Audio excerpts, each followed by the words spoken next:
Hi.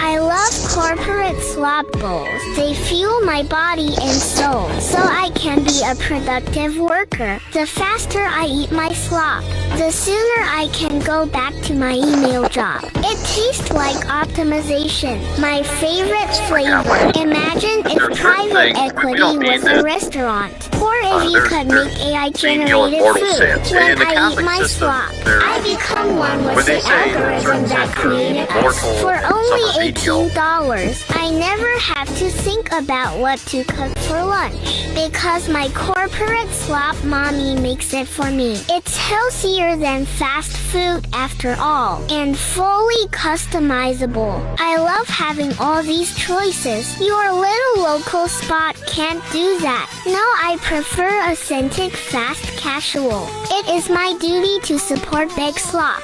It goes perfect with my corporate housing development.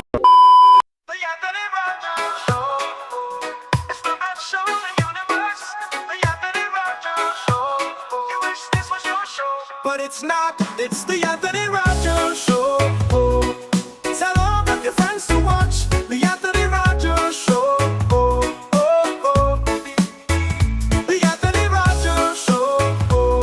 It's the best show in the universe. The Anthony Rogers Show.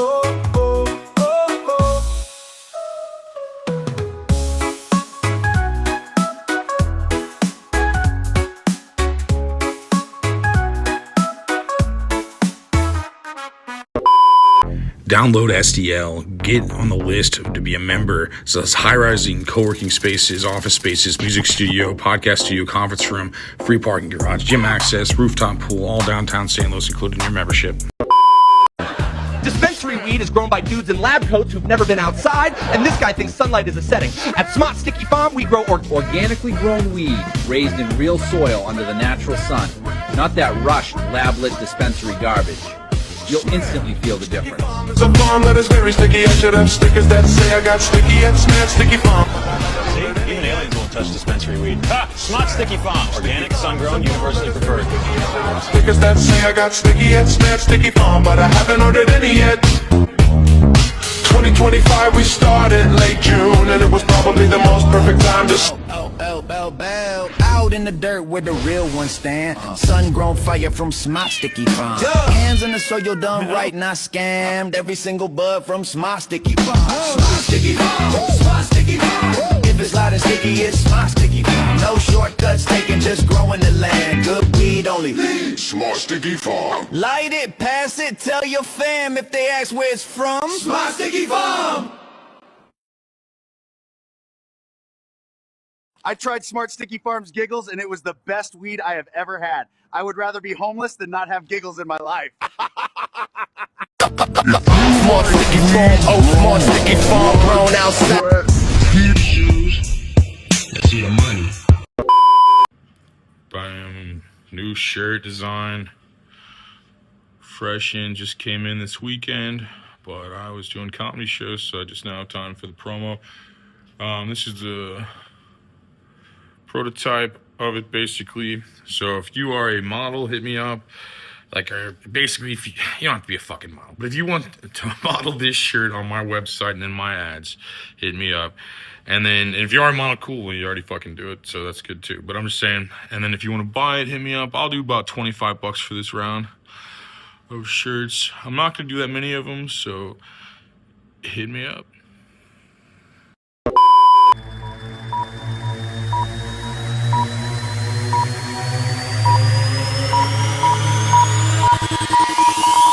You know about rolling down in the deep. When your brain goes numb, you can call them into freeze. When these people talk too much with the shit in slow motion, yeah, I feel like an astronaut in the ocean. What you know about rolling down in the deep?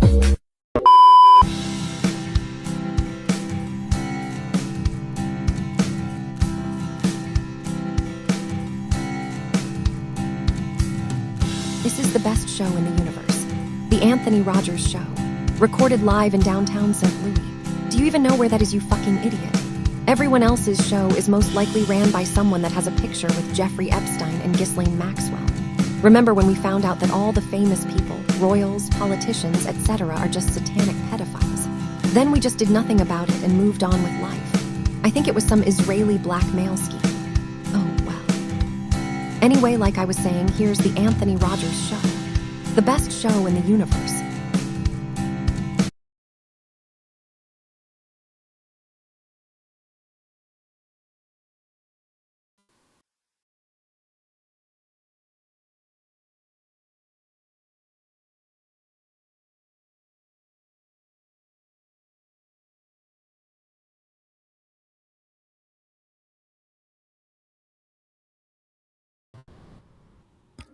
Your audio is silent, bruh.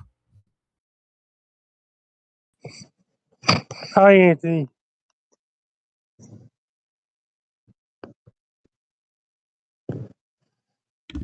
Hi, I'm Anthony Roger. I'm gonna be his voice for him today.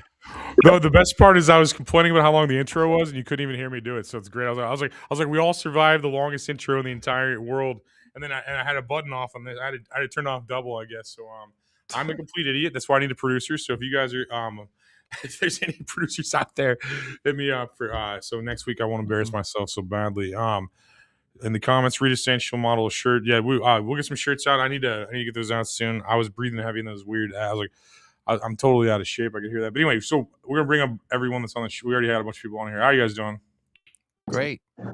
I'm doing great so far, Anthony. And Los Angeles is getting a lot of rain tonight, and they're getting more rain on Monday coming up around President's Day weekend in Los Angeles. It's going to bring so much rain in Los Angeles and cold temperatures in Los Angeles and the surrounding areas in San Diego, Hollywood, Burbank, Ventura, Santa Barbara, California, including all the way in Anaheim, Orange County, and all those places in Victorville, California.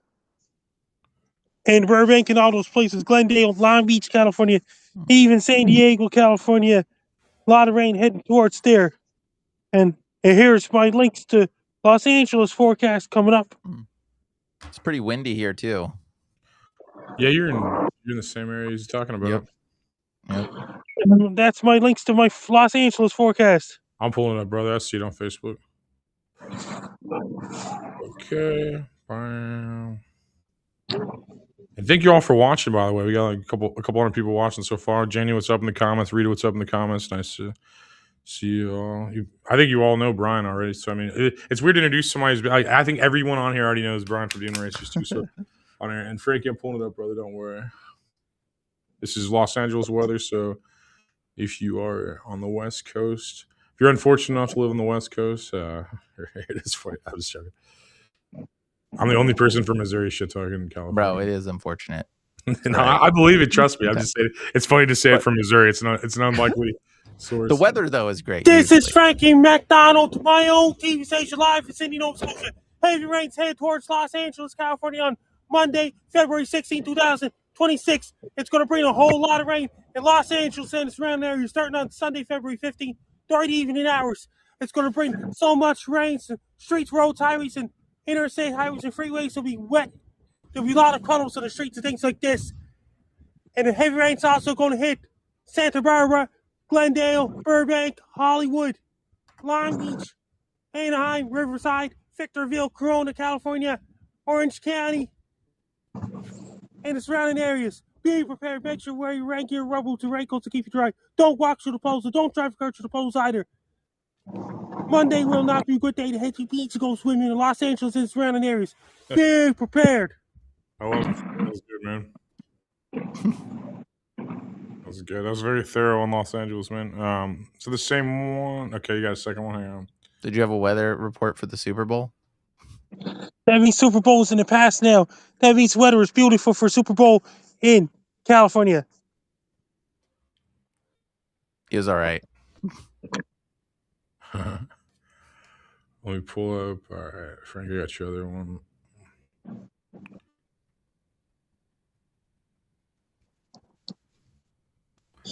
Yeah, I need to get a producer like to get this. I'm not the best at it. All right, burn.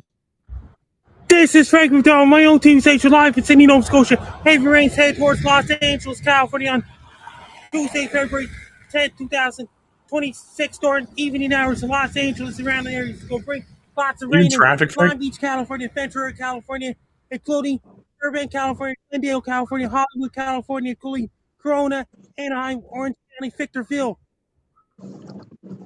and Santa Barbara, California. It's going to bring a lot of rain. In Hollywood, Los Angeles, and Burbank, and Long Beach, in Orange County, and Riverside, and surrounding areas. Streets, roads, highways, and interstate highways will be wet. There'll be a lot of puddles on the streets. Don't walk through the puddles. Avoid the puddles when you go for a walk. Don't drive cars to the puddles either. Make sure to wear your rain gear when you go for a walk. Be prepared. Stay dry and be safe. Don't get out in the rain.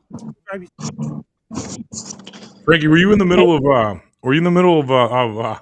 Are you in the middle of the road now, or were you in that last interview? That was I recorded a video of myself. I heard cars going by. You're in the middle of the action. That's what I mean. I was showing you Pitt Street in Sydney. Still snow all over, huh? Our snow left. It was 60 something today. Wow. Don't act like you're happy with that, bro. Like it's 60 every day where you're at. Well, Yeah. It was a big occasion today here in St. Louis being 60. I've never made a snowman before, so you know. And did you hear about this? In Los Angeles, getting a lot of rain. There's supposed to be a big storm in Nova Scotia Wednesday night. There's another one coming on Monday night and Tuesday. 2-storm combo, Sydney, Nova Scotia. And they had a 5.7 magnitude earthquake in southwest coast of Mexico back on Sunday. Knocked a lot of groceries over in the southwest coast of Mexico. You know, we will rebuild. Yeah. Groceries falling. Next week, we keeping warm yet or what? Is it spring yet? Warm air, cold air fighting each other. That means that weather models are not accurate at all. That means that those long-range models are not very accurate. Once again, in the month of March, that's and La Nina is going to further fade away, and El Nino is going to develop by summer. Well, the Jews control the weather, so if you just check their calendar, you might find out what they're planning. And did you hear about this? Next, and then a week from today is solar eclipse heading for south down Antarctica, like McMurdo Station, Emerson Scott Sopo Station. And parts of Antarctica is getting total solar eclipse next Tuesday. Wow. Dude, hey Frankie, have you ever added in like what holidays they are today? That might be something interesting to add because yesterday was National Pizza Day. I thought that was kind of fitting compared. A week from this Monday coming up is President's Day in the States. That's Heritage Day in Nova Scotia, Canada. On the same day, President's Day is on February 16th. A lot of places in the States will be closed that day. What's the holiday today? Do you know what today's holiday is? A week from today is a day before Ash Wednesday, Pancake Day in New Orleans. Pancake Day. It's a day for everything. There's a day for everything. Yeah. Lent begins next Wednesday. Oh, today is National Inventors Day. Yeah. That means a week from tomorrow is Lent begins. Lent already? We're already in Lent? My fans are saying hi to me. I saw that. I saw you're in the middle of the action, Frank. Like, you the mayor? Are you the mayor of Sydney, Nova Scotia yet? Yes, I'm in Sydney, Nova Scotia. That means you'll be heading to Sydney, Nova Scotia soon enough. Yeah, you introduced me to that theater or whatever. I need to email them. You're telling me about a show out there. I might do that. Yeah. Yeah. I've been saying I've been so lazy, man. Like as far as a comedian, I need to get out there and do some more traveling. Winter makes me so lazy, man. It's like you guys. I mean, well, Frank, you're in the middle. It's still snow where you're at, but Brian, bro, it's been like. That means Anthony, you could even perform at the Capri Club in Sydney. No, I told you that, man. I told you that. When does it warm up? Does it become summer eventually there? Yes. Okay. That means you'll be performing at the Capri Club in Sydney. If they say yeah, if they let me, yeah, no, I'll do it. If they're down, you know these people or what? You know these people? You could perform at the Capri Club. You should perform. Do you know these people? These are my fans. That is all. They're your fans? Yeah, let's get a show going. You should do it too. I'll do comedy, but you should host or something. Yeah. Okay, that'd be crazy. Yeah, in your hometown, you're probably a legend, man. That's crazy. Good for you, man. Yeah. Screaming at you out of your car. That's cool. That's Pitt Street in Sydney. I stay in the Oh, castle. hey. I don't leave the castle. Wait, show us that building again, bro. Show us that building to the right a little bit where it looks like the arches. The arches. That one with the arches right there with that. Go over. What is that building? Look at to the right, to your right more. That one right there. Is that buried underground or is that like What is that? Yeah. It's just a business building, that is all. Yeah, but like why does the arches look like they just go into the ground? It's like, does it drop down? They must have designed it that way. Well, that's the idea. That's what they want to tell us, but No, it's interesting. This is an old looking building with bricks. You got all the links to the other females I sent you. Yeah, we'll get some people on here soon. I've been moving offices, so I just been like, and if you're watching at home, the ad in the beginning for downloadstl.com, like I started a company and we're doing a co-working space out of this tower. I'm in a tower right now. If you can see part of it. I mean, you kind of see out the window, but no, I'm in a tower right now. And we're getting the 24th and 25th floor of this giant tower. So if you want to be part of it and hang out, you get pool access, gym access, other things. So if you want to be a part of my first $1 million company, feel free to join in, collab, and whatever else. Downloadstl.com. Building up the headquarters here, you know. What's your headquarters? What's your business called, bro? Download is the name of the company, and then this is Download St. Louis. We're in the 5th largest tower in the state, and we got 2 floors. Well, we have access to like 4 floors or so, but that's what. Huh. So I'll say anybody, like, you know how you like get tired of working from home. It's basically it's like that vibe. Like I'll just like think I want to work from home, and then I work from home, and I'm like, I can't do this. Like it gives you like an office with like I'm on the low floor right now. But the floors up there like 24 and 25. Another few weeks. First full weekend of March. Time springs ahead in your area and in my area. Time springs ahead. First full weekend of March. Yeah, my wife was saying something about that. That starts in March, you said? March 7th and March 8th. Time springs ahead in your area.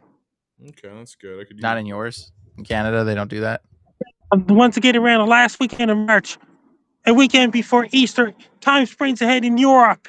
Once again, around Easter's weekend, time falls back in New Zealand, Southeastern Australia, and Chile. Once again, around April 24th, my birthday, time springs ahead in Egypt. That's on your birthday. Well, congrats, man. It's coming up. No, that was a good question, Brett. So Phoenix is the only the Phoenix area is the only place I've seen not cooperate with the time zone changes. I don't know if that's a national thing, but if it's national, international. But I think that's the only thing I've ever seen is my friends in Phoenix. I'll be like, oh, you're like 2 hours off. They're like, part of the year. And I'm like, what? And then like they explain it. They just observing all those rules. Like that's the only place I've heard of. Does Canada? That's a good question. Frank, does Canada honor daylight savings time? Yes, I'm in Canada. That means Canada time springs ahead. Same weekend as the United States on March 7th and March 8th, 2026. Oh, okay. Yeah, your phrasing was said Americas. That's what I was wondering too. That was a good question. Because, like, I mean, I've only seen Phoenix not honor that for some reason. Like, and I wish Saskatchewan doesn't do daylight savings time either. Yukon Territory, Canada doesn't do daylight savings time either. Oh, so parts of your country too. Yeah. I mean, it makes sense. I mean, it really only needs to happen in the farm-driven areas. You know, like really. I mean, if you're really just farming all year and stuff, most people probably aren't farming in the winter anyway. I mean, you can get jalapenos or like some kind of hay maybe or something. I mean, you can't get a lot of stuff. Is what I'm saying. You probably get peppers maybe there. Some peppers don't really need.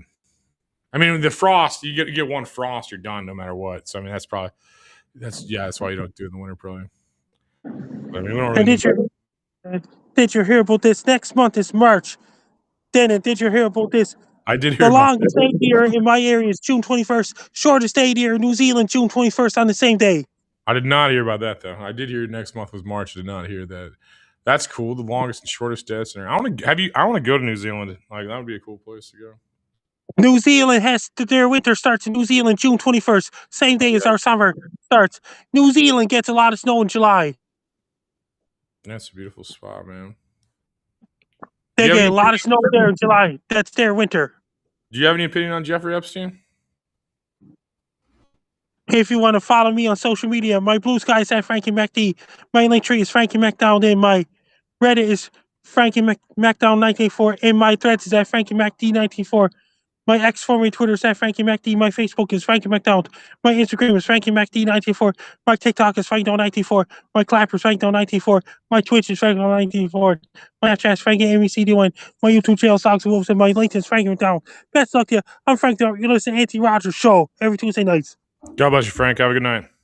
Later, bro. Bryan, the absolute legend himself, man. I watched that guy in Tosh.0. Now he does the weather on my show. It's so crazy how the world, how manifestation in the world works, man. Well, you're a complete legend too. If you guys don't know at home, this is Bryan from Demon Erasers. He's been on the show several times also. So most of the people in the comments I know for a fact know who Bryan is. So Tartarian. Someone asked if I was in a Tartarian building. Yes, I am. I'm in a Tartarian building, and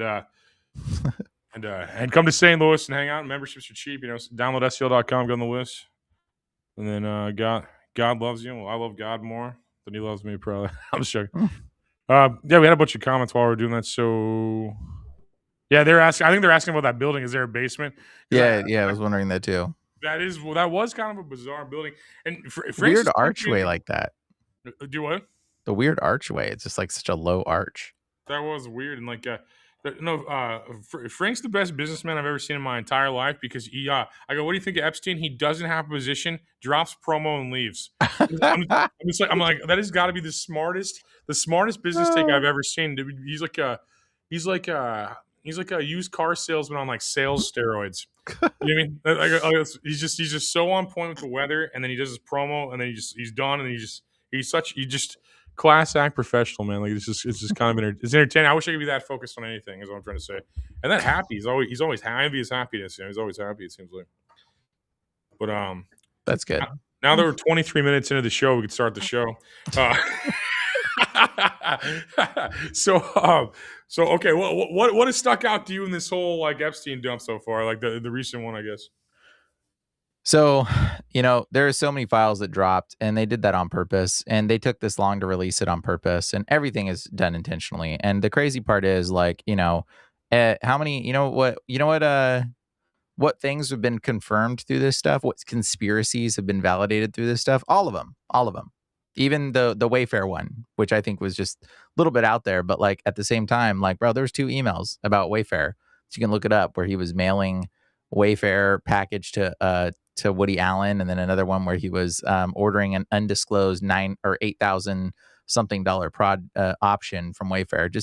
It's just absurd and fishy. Like there's so many things about it that we can't pinpoint any of it and directly say this is what it is, or like the fact that it talks about beef jerky, which is a form of human meat, and we've got pizza mentioned so many times, and grape soda, which is very obviously a code because it just says grape. Like what word does that sound like? So yeah, pizza and grape soda over and over. You're just like, dude, that is obviously a code word for something. And to be so naive, none of these files though, to technically say anything. Like none of that. There's a few things that they let slip through. Like I give you permission to kill this person. That was one of the emails. And then there's some other shady stuff, but it's almost like everything they put in the files is stuff they want everyone to know, or they want everyone to believe. They knew that we were going to go digging through the files. They're feeding you this information to desensitize you. That's what's going on. And so that's what it seems to be the pattern right now. And that's why it took me, I haven't made a video on it yet even, because I've just been like trying to like pray about it and see what I feel like in my heart is the right thing to do. But like right now, what I know is wrong is the desensitization that's going on. I mean, it's almost like they're basically mocking us. They're laughing at us. They're putting out things that are like all the codes that we knew were codes. They're like just letting it out there for us to like look at. I mean, they redacted like so many other files and then like didn't put a bunch of others out, which means the ones they didn't put out are probably even way more terrible than the ones they did let out. You know, so like these ones that they didn't put out, the ones we put out are these are joke files. You know, these are files that are irrelevant. They took this long to release them. Of course, why do you think they have a search database? Because they wanted to search through the files and find all the things that were problematic and remove them. And in fact, they've already removed files that people on the internet found were problematic, and everybody blew them up. And then they went in and removed the files out of the Epstein file log. Thankfully, there's other people that have downloaded the whole database, went through and downloaded everything. And there's people that are going to make a better database, probably, potentially, than the one that the government's controlling, who's putting files out and then deleting them as we go through and point them out. Say what? Have you seen Gmail? Yeah, Jmail is great, actually. Great presentation. Yeah, it's a really good way to record what's going on. Jmail.world, if you guys want to know. I mean, you can go through all of his images. You can go through just like it's his email, go through all the other stuff. There's his flight logs, his Amazon purchase order history is in there. Like, dude, there's so many things in the Jmail stuff that you can kind of go through. And thankfully, Jmail stored a bunch of stuff because there was things that the government already removed, but people were able to find it on Jmail. And so because the government had it up there and then they took it down because they realized, oh, this is getting too many leads are finding out. But the reality is this, like, what are you going to do about it? What are you going to do about it, Goy? Huh? Like, what are you going to do about it? That's the idea. Like, so what? You find out there's pizza. We already knew there was pizza as a code word. So what? You find out all these politicians are corrupt and evil. What are you going to do about it? Huh? Nothing. You can't do anything, right? That's what they think. That's what they want you to think, at least. Because if you think that you can't do anything, what that does is it desensitizes you. This is witchcraft on a high level, but people are just like totally oblivious to it. That's why I'm not making video about it yet, and I haven't decided what I'm going to make about it, because I don't want to support whatever this witchcraft agenda is that they're putting out there. Because this is straight occultic magic witchcraft. This is high-level warlock magic that people don't even know that it's real. They think it's a joke. They think it's funny. No, fool, you watch this stuff, you're being desensitized to it, and then the what would have been the upheaval of outrage is quelched inside of you. And then you don't have a response. This is how they slowly poison the environment, okay? They put it out in code. They give enough information so you know, and then they make it pretty obvious to certain people, but certain people totally oblivious.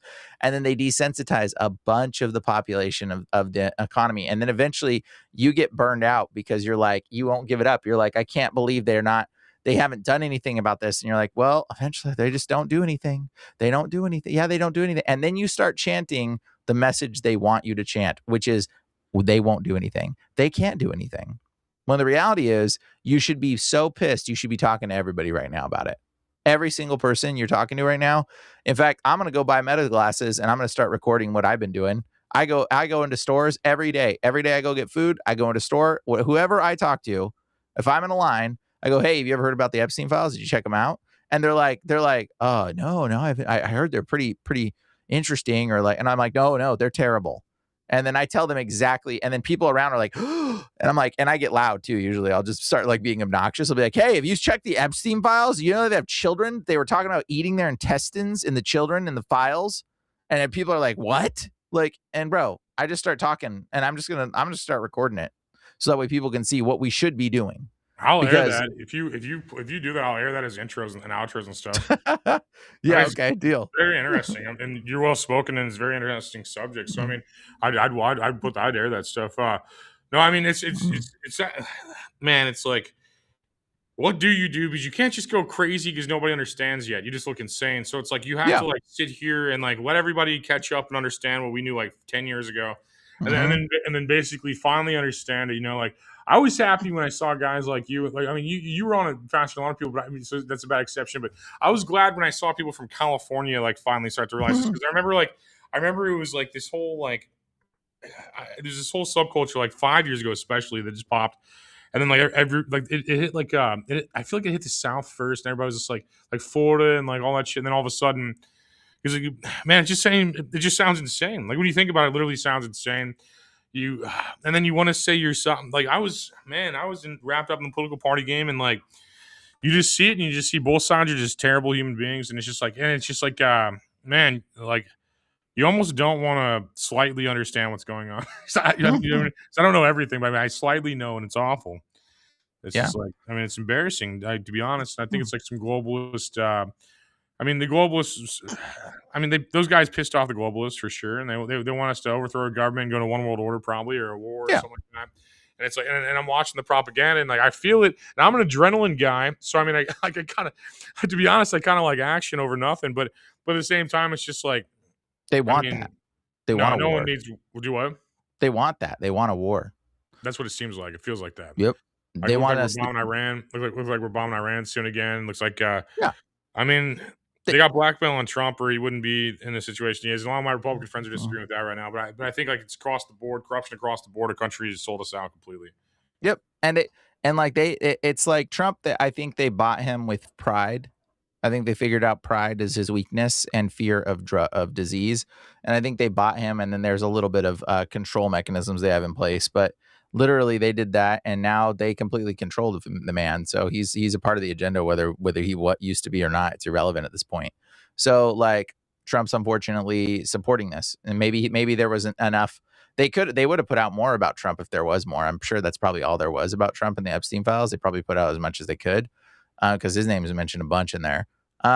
Because it's like they want a war, just like they did with this stupid concert, this stupid Super Bowl concert. Like, what was it? It was like Bad Bunny, the guy that speaks Mexican, only Spanish. Okay, he's Mexican. He's only speaking Spanish at his concert at the Super Bowl, and he goes on the show and is like, "I'm going to speak Spanish," and then he's like, "So you better learn Spanish." And he went on like I don't know the Tonight Show or something like that, and he told everybody that.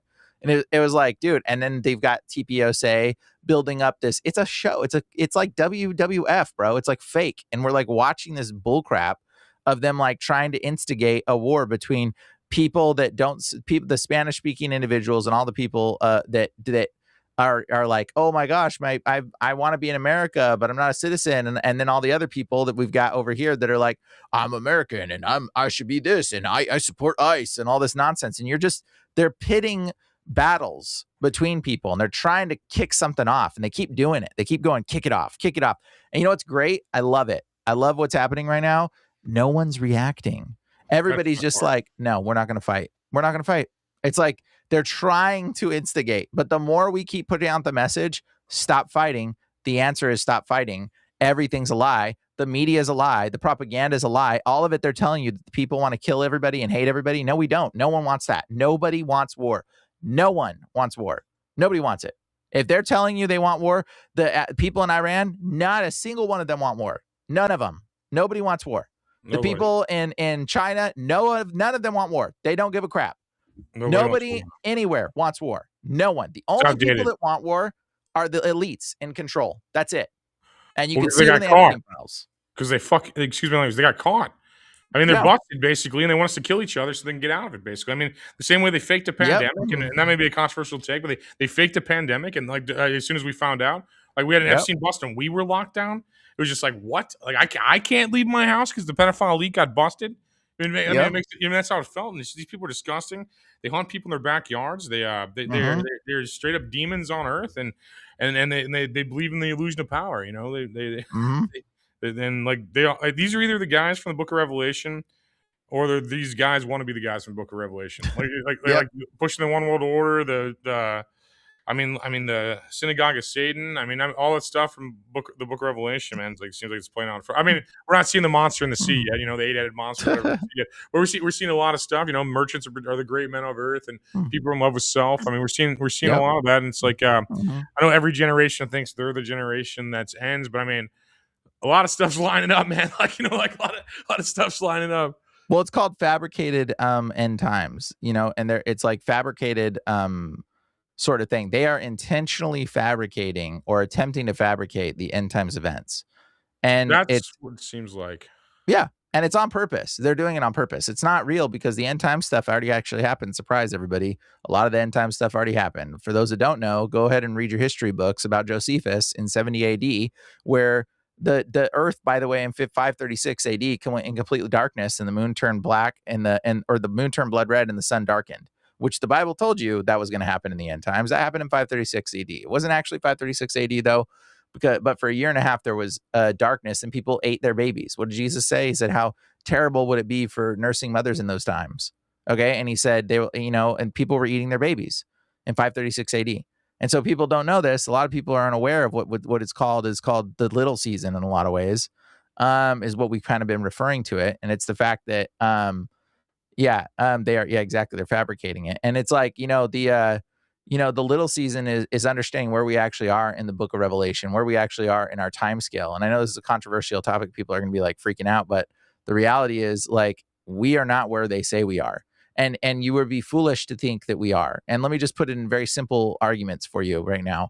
Like, what makes you think the good guys won every war throughout history? Like, are you kidding? You think only the good guys won all the wars, and then they're the ones that wrote down the history because they're the ones that wrote it down. So all the good guys won. Always. You just look throughout history. The good guys won. The good guys won. Do you honestly believe that? You are so naive. No. The people that wrote the history, it's his story. It's his story. It's not the story. It's not the truth. It's his story. It was won by the victors wrote it. And the victors weren't always the good guys.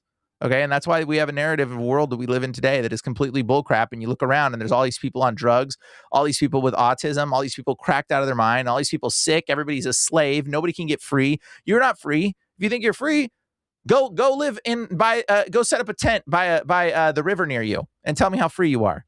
Watch when the police show up and kick you out your tent, burn down your little house that you start building. You're not free. You're a slave. Everybody's a slave. And it's like you've been tricked. You've been lied to by the evil people that are in control. They've lied to all of us. They've lied, and they're trying to fabricate a control system with all these systems in place now so that they can build an even more controlling system, guys. People think like, oh, we need to reset and start it over. Well, if we did have a reset, I don't know if it would be so good, because the thing that's going to come ain't going to be the reset we want.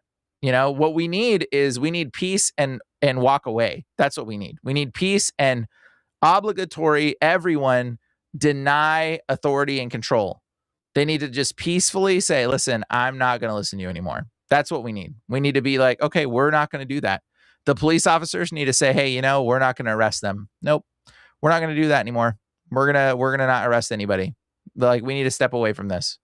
That's what we need. We need peaceful disobedience to whatever this regime is, because this regime it's siphoning the life out of all of us. That's all it's doing. And it's been doing it for so long. And they've built a very efficient machine to milk you for all of the dollars you're worth, and everything that you got inside you, and all of your drive and all of your motivation is being milked and sold, and your anger and your hate and your children and your foreskin. Bro, everybody's afraid about the Muslims. The Muslims, oh, they're going to come and kill you. Bro, it ain't a Muslim that's taking your foreskin and sold it, is it?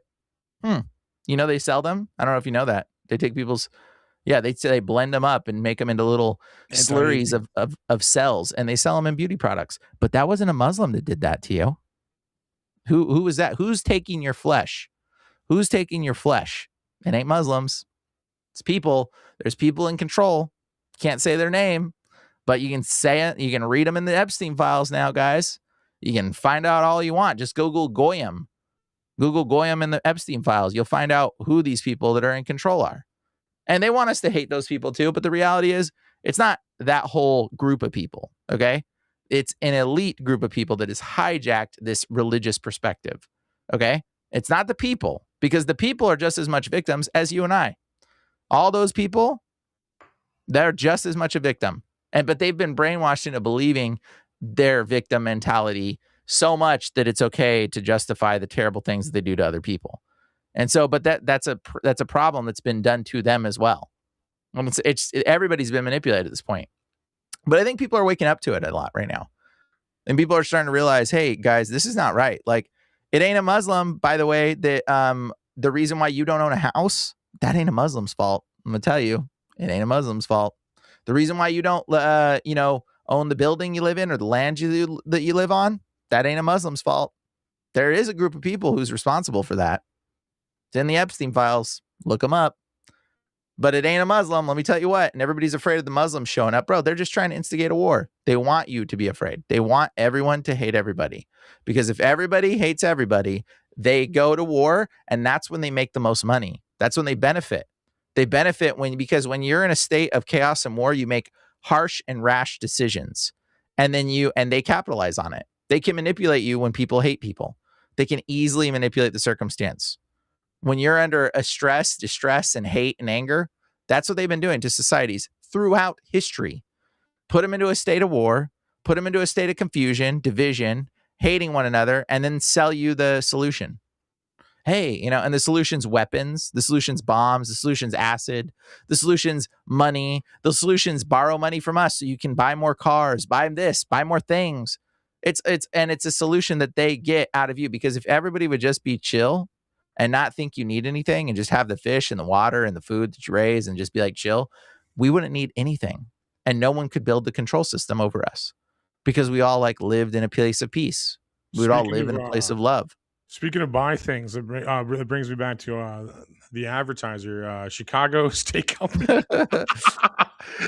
All right, let me tell you about my Valentine's Day sponsor, and honestly, it's the perfect time for an ad. This is this one's a no-brainer. Chicago Steak Company, code HEART26, HEART26. Look, you can fight for reservation at some overpriced restaurants, sit there surrounded by weird people, rush through your meal, or you could stay home and cook together and have a way better experience. These are USDA prime steaks, hand selected, wet aged up to 40 days, restaurant quality. I'd say better in restaurant, probably delivered to your door. Here's the deal: it's the last week for free Valentine's Day shipping. Order $199 or more. Use promo code HEART26 and get $145 in free gifts. That's 2 Maryland crab cakes, 6 Italian chocolate pastries, and free shipping. So you've got an appetizer, a main course, and dessert. Done. We're sending it to you this Valentine's Day, rather. Go to chicagosteak.com/heart26, code heart26. That's HEART26. Link in the description, or scan the QR code. I love, and I absolutely agree with your rant. I said that was the funniest time to pull an ad when you're talking about all the trickery and stuff. It's like, I'm like, I got to pull an ad out of this to make myself laugh and get the job done. That's perfect. But I agree with most things. The only thing I agree with, just for the sake of like just debating my mind and stuff, is more or less like, I don't know if Book of Revelation happened. I guess I heard the Nero thing. I heard a couple things like that. Like I'll go back to that for a second. I kind of just want to hear more on that. If you could elaborate, I don't know enough about it, so it's like more or less like. So this is Josephus. Okay, this is a Roman historian. Okay. Yeah. He's a dude who believes the Bible that everybody reads. Nobody reads Josephus, but Josephus wrote about what events happened and took place after Jesus died. Okay. So this is what happened after Jesus died. I'm going to read you events of history. And this is actually the reason why you believe the Bible you believe is because of Josephus's writings. Actually, he's the reason why everybody believes the thing. Now, this is recorded in multiple settings. Okay? To clarify what Brian's saying, like I do believe that we are in the New Testament. I think that's the part, and that's what he's saying everybody believes we're in. Yeah. Just to clarify Yeah, so there's a lot of things. There's people that believe that all of Revelation happened, and I'm not saying that. We're somewhere towards Revelation 20. We're at the very end of Revelation, but a lot of the stuff, like where the beheadings of people and the Christians, all that happened. We know that happened. It's historically documented. In fact, what do we call Roman candle? Nero did that, correct? Nero. Say what? Nero did that. Yeah, the Roman candles they light Christians on fire and burn them on a stick and cover them in wax. So, that's what a Roman candle is. And then we've turned it into a United States 4th of July firework fun thing where you shoot little fireballs. No, those are the spirits of the people supposedly being casted out after they kill them. So it's a really disturbing thing. I still do the real thing. Yeah, the real version, right? Actually happened in the Bible, because like this literally for a year and a half at 536 AD, there was no sun, guys. No sun. Do you know the first recorded volcano we have in history? Do you know what it was? The very first recorded volcano, 76 AD. Right when Jesus supposedly probably came back, or right when the Romans destroyed the temple. And everybody's like, oh no, but the temple's got to be built, the third temple. No, it doesn't. Which on the volcano when he returned, or when he died, or when did when he returned, actually. Okay, so when Pompeii erupted. When he died, there was an earthquake, and when he came back, there was a volcano. Basically, volcanoes all over the earth potentially. In fact, it may not just be one. We know it was Pompeii, but you see those people frozen in time like this. That was when Jesus came back. That was the moment of revelation, bro. So you're looking at it frozen in time. Oh, gotcha. Okay. Yep. Because my personal belief, and I don't know about the timing, because I'm open to what you're saying. I'm just thinking it out. But I think the Book of Revelation is the end of that book. Like, you mean there's 1,000 years of Jesus afterwards. Yeah. So how long was the Dark Ages? And you think that's when the 1,000 years of Jesus started? I think it's already a cycle. I think you're right, but I think it's going to happen again because it's the cycle. So, the Dark Ages was about 1,000 years. So, I'd say, that could be. Let me ask you a question real quick about the Dark Ages. So, for 1,000 years, okay, they never made any technological advancements. Human society stopped progressing, and they stopped making things, no new inventions for about 1,000 years. And then after 1,000 years, they just went back to the normal status of inventing things. Do you believe me? No, I think you think that's a lie? I think that sounds pretty silly, huh? Well, the Sumerian texts even talk about how we basically keep destroying ourselves. At least one time document, we get to like a really high like technological thing, and then we Sure. like use it to kill people. And there's like 3 or 4 people left or tribes, and then like Yeah. there's no like technology, and they can't keep track of it. That's what it seems like keeps happening. I don't know that, but at least happened Well, at least once in the Sumerian text, if that's even real. I well, assume it is. the narrative is that the Dark Ages, we just stopped inventing things. Do you believe that that's true, or do you No, think that sounds a little I think it's fishy? completely unlike human beings to do Okay, that. exactly. I mean, the So, church did suppress it supposedly, but I don't know. I don't understand it enough. I didn't yeah. live then. I don't have enough information. Well, you can just look right now at everything in history. Like, it's the natural state of humans to invent and to progress. Okay.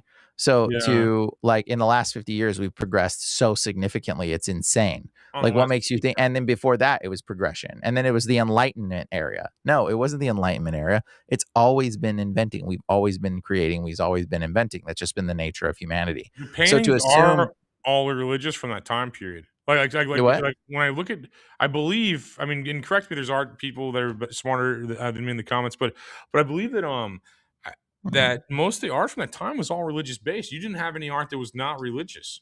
There was a lot. Yeah, there was a lot of that. It happened at that time, supposedly in that time. Maybe you have a rich Supposedly. family mixed in somewhere in there. You may have Well, like a rich. we I don't have also a rich family, but like mostly it's Jesus. Yeah, well, not only that, bro, we have the most elaborate buildings built during the time of the Dark Ages when we supposedly didn't invent anything new and we didn't create anything, and the world was in such a chaotic state, yet we were building the most magnificent places in the world ever throughout the time where we just were so technologically unadvanced and we didn't write any history down. Come on. Does any of what I just explained to you sound feasibly true? Like, we just decided to stop writing down history, we decided to stop inventing, but yet we built the most elaborate structures during the middle of the Dark Ages. Oh, the only That's discrepancy with me in my inconsistent. mind. Yeah, the only discrepancy with me in my mind is still just that revelation happened, and like, but the rest of it, like, I mean, dude, I totally Oh, don't. I bro, totally don't. I can show you the evidence for it. No, I'm open to it. I'm like, So I'm check not it out. debating. Watch. I can I show was you just being biblically honest the with you. evidence. I was the only thing. I'm sorry. What was that? Yeah, no. Biblically, I can show you the evidence, and I can show you in history. Okay, we call it the catacombs. You ever heard of the catacombs? Is it in Paris? Yeah, right. Yeah, there's not just in Paris. They're in 9 different locations throughout the world and multiple other places. Okay, well, I heard about them in Now Paris. let's read the Bible verse about rapture. Do you know the word rapture comes from? Raptura That or Blondie rapazo? song? Do you know what that word comes from? I do not. Comes from the word grape. Okay, you Grape. know what I mean. Grape. Yeah. I'm just It's take away not the code G. word. The code, Yeah. Talking Epstein code words here. Okay. So it comes from the word grape. All right. So the rapture of the church, does that sound like a good word? Do you know what rapture actually means? It means to be taken away by force violently. Okay. It means to be violently and assaulted by force. Does rapture of the church, knowing that term, sound like a good thing to you? No, When you know what that means? No, it doesn't, does it? I'm not a church guy. I just serve God. Like, I think the church Exactly. The But the church went wants to- to sell you this idea that the rapture of the church is coming. No, the rapture of the church is already happening. That's why everybody is so, they've been graped in their mind and made void of the Spirit of God and of Jesus and of truth and of love. And they just think, oh, support Israel and they got to kill all those children over there. And that's the Lord loves that. Bro, you've been graped. That's what's wrong with you. Your mind's already been graped. Like, bro, that's what you've already had. The rapture of the church has already happened. It's the fact that you believe this narrative that is so antithetical to God. It is insane. I'm not a rapture guy, you know. I'm not a Yeah. rapture guy either. But I'm not Catholic either. I think like when I went to a Catholic church, it seemed like Jesus was like I don't know. He looked like Lucifer. Yeah, Like, well, that's dead there too. It's just as dead there. yeah, no, it's like It's Satan dead. loves In, all the ritual. religions are wrong, bro. All of them are wicked. And it's not Jesus. It's not love. It's not truth. It's not real. It's distortion. It's distortion and perversion. And like, think about this though. Jesus said, some of you standing here today will not taste death till they see the Son of Man coming in the clouds. Now, a lot of Christians hear that verse and they have to write it off because they're waiting for the rapture. They're like, oh, some of you standing here today. Well, I mean, what happened? Where are they at right now, bro? Where are they at right now? 2,000 years later, where are those people at? Huh? Jesus said, some of you standing here today will not taste death. I'm pretty sure they tasted death. If that's what our history is, right? I'm pretty sure death has already been tasted by them. So then that means Jesus had to have come back before they tasted death. Okay. So if he said that, that would be like, maybe like 70 years within him saying that. So they're in fact, guess what? 50 years or what was it?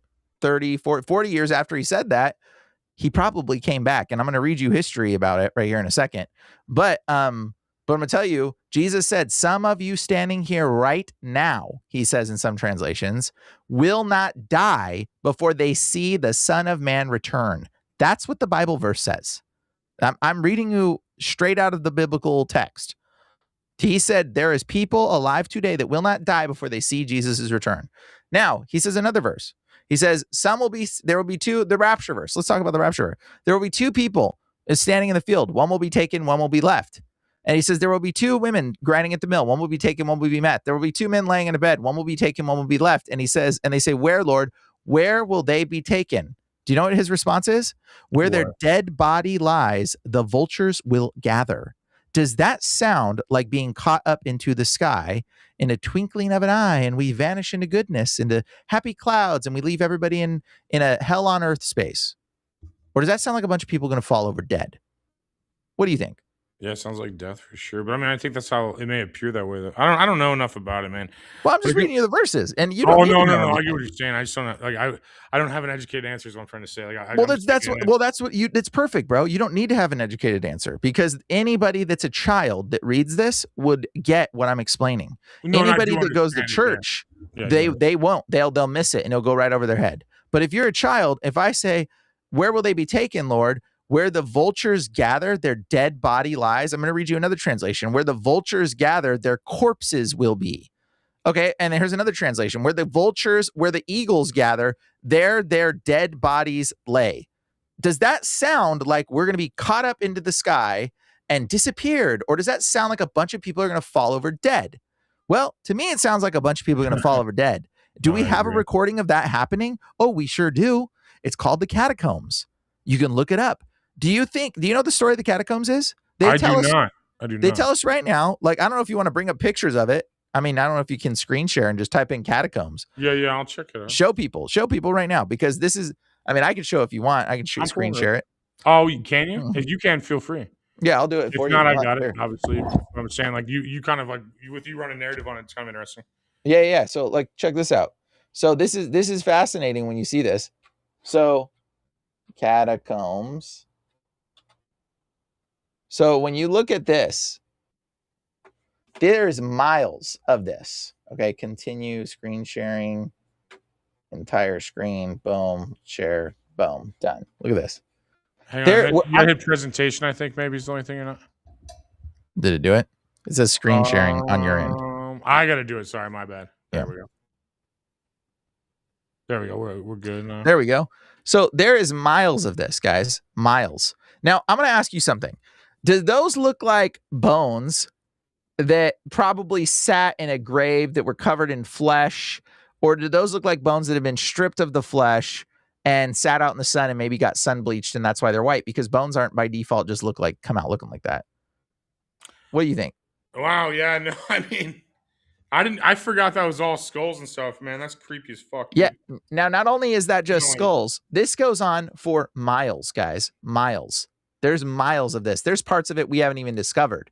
Okay. That's crazy. Look at this. Bones, walls, just walls of bones and skulls. Now, let me ask you another question. These skulls are very fascinating, right? So just skulls and bones. There's not a whole lot of finger bones, though. We've only got leg bones and skulls and arm bones. So the legs, but the finger bones, the kneecaps, all the other bones, they're not necessarily displayed here. And you got to ask yourself, what does that Bible verse said? It says, where the vultures gather, the dead bodies will lie. There's another verse that says, come all the vultures and eat the flesh of kings and blah, blah, blah, and all this stuff. Like, bro, do you see this? Like, do you know what vultures do? Do you know why there's no finger bones and small bones? Vultures eat them. The only bones they can't eat are the leg bones and the skulls because they can't fit them down their gizzard, but they can dissolve all the other small bones. Look at this. So you ask yourself, why is there no other bones? It's just leg bones and skulls.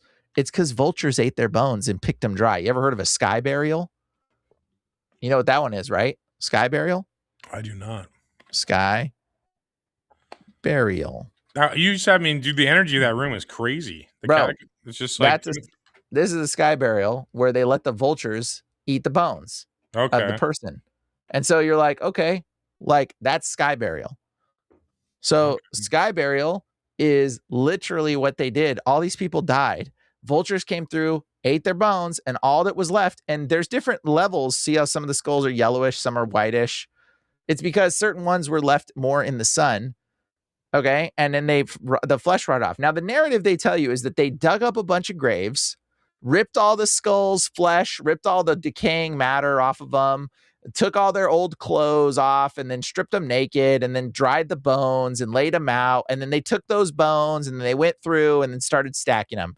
Does that sound incredibly weird and morbid? What makes you think you could get miles of this in multiple places in the world, by the way, not just in France and Spain or whatever? Like, they're all over the place. You think that they could just get a bunch of people to do this? Like, that sounds like a great idea. Let's dig up some graves and like dry out everybody's bones, and then it'll be wonderful. We'll make a wall of people's bones, of our ancestors. That sounds like a great idea, right, Anthony? No, that literally looks insane. Like, it looks like if like Satan had a basement. You're right. It does. Exactly. That's because it was a satanic thing. It was all the leftover bones, because Jesus came back and it said all that one will be taken, one will be left, and they all got left unto death, and they died.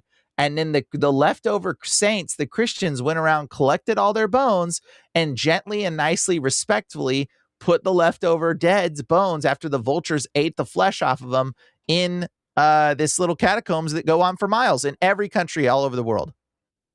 That's what happened. And so, like, you would have to be very naive to believe the narrative that they told you. You would have to be very naive to think that the narrative that they told us about the catacombs is true. I don't know about that. What is the narrative? I don't even know this. I told you the narrative is they said they dug up the bones and then took all the skin off of them, and then dried them, and then just, and then retook them, and then decided to decorate things with them. Why would you do all that extra work? Why would you do that? That's weird. No, that's weird.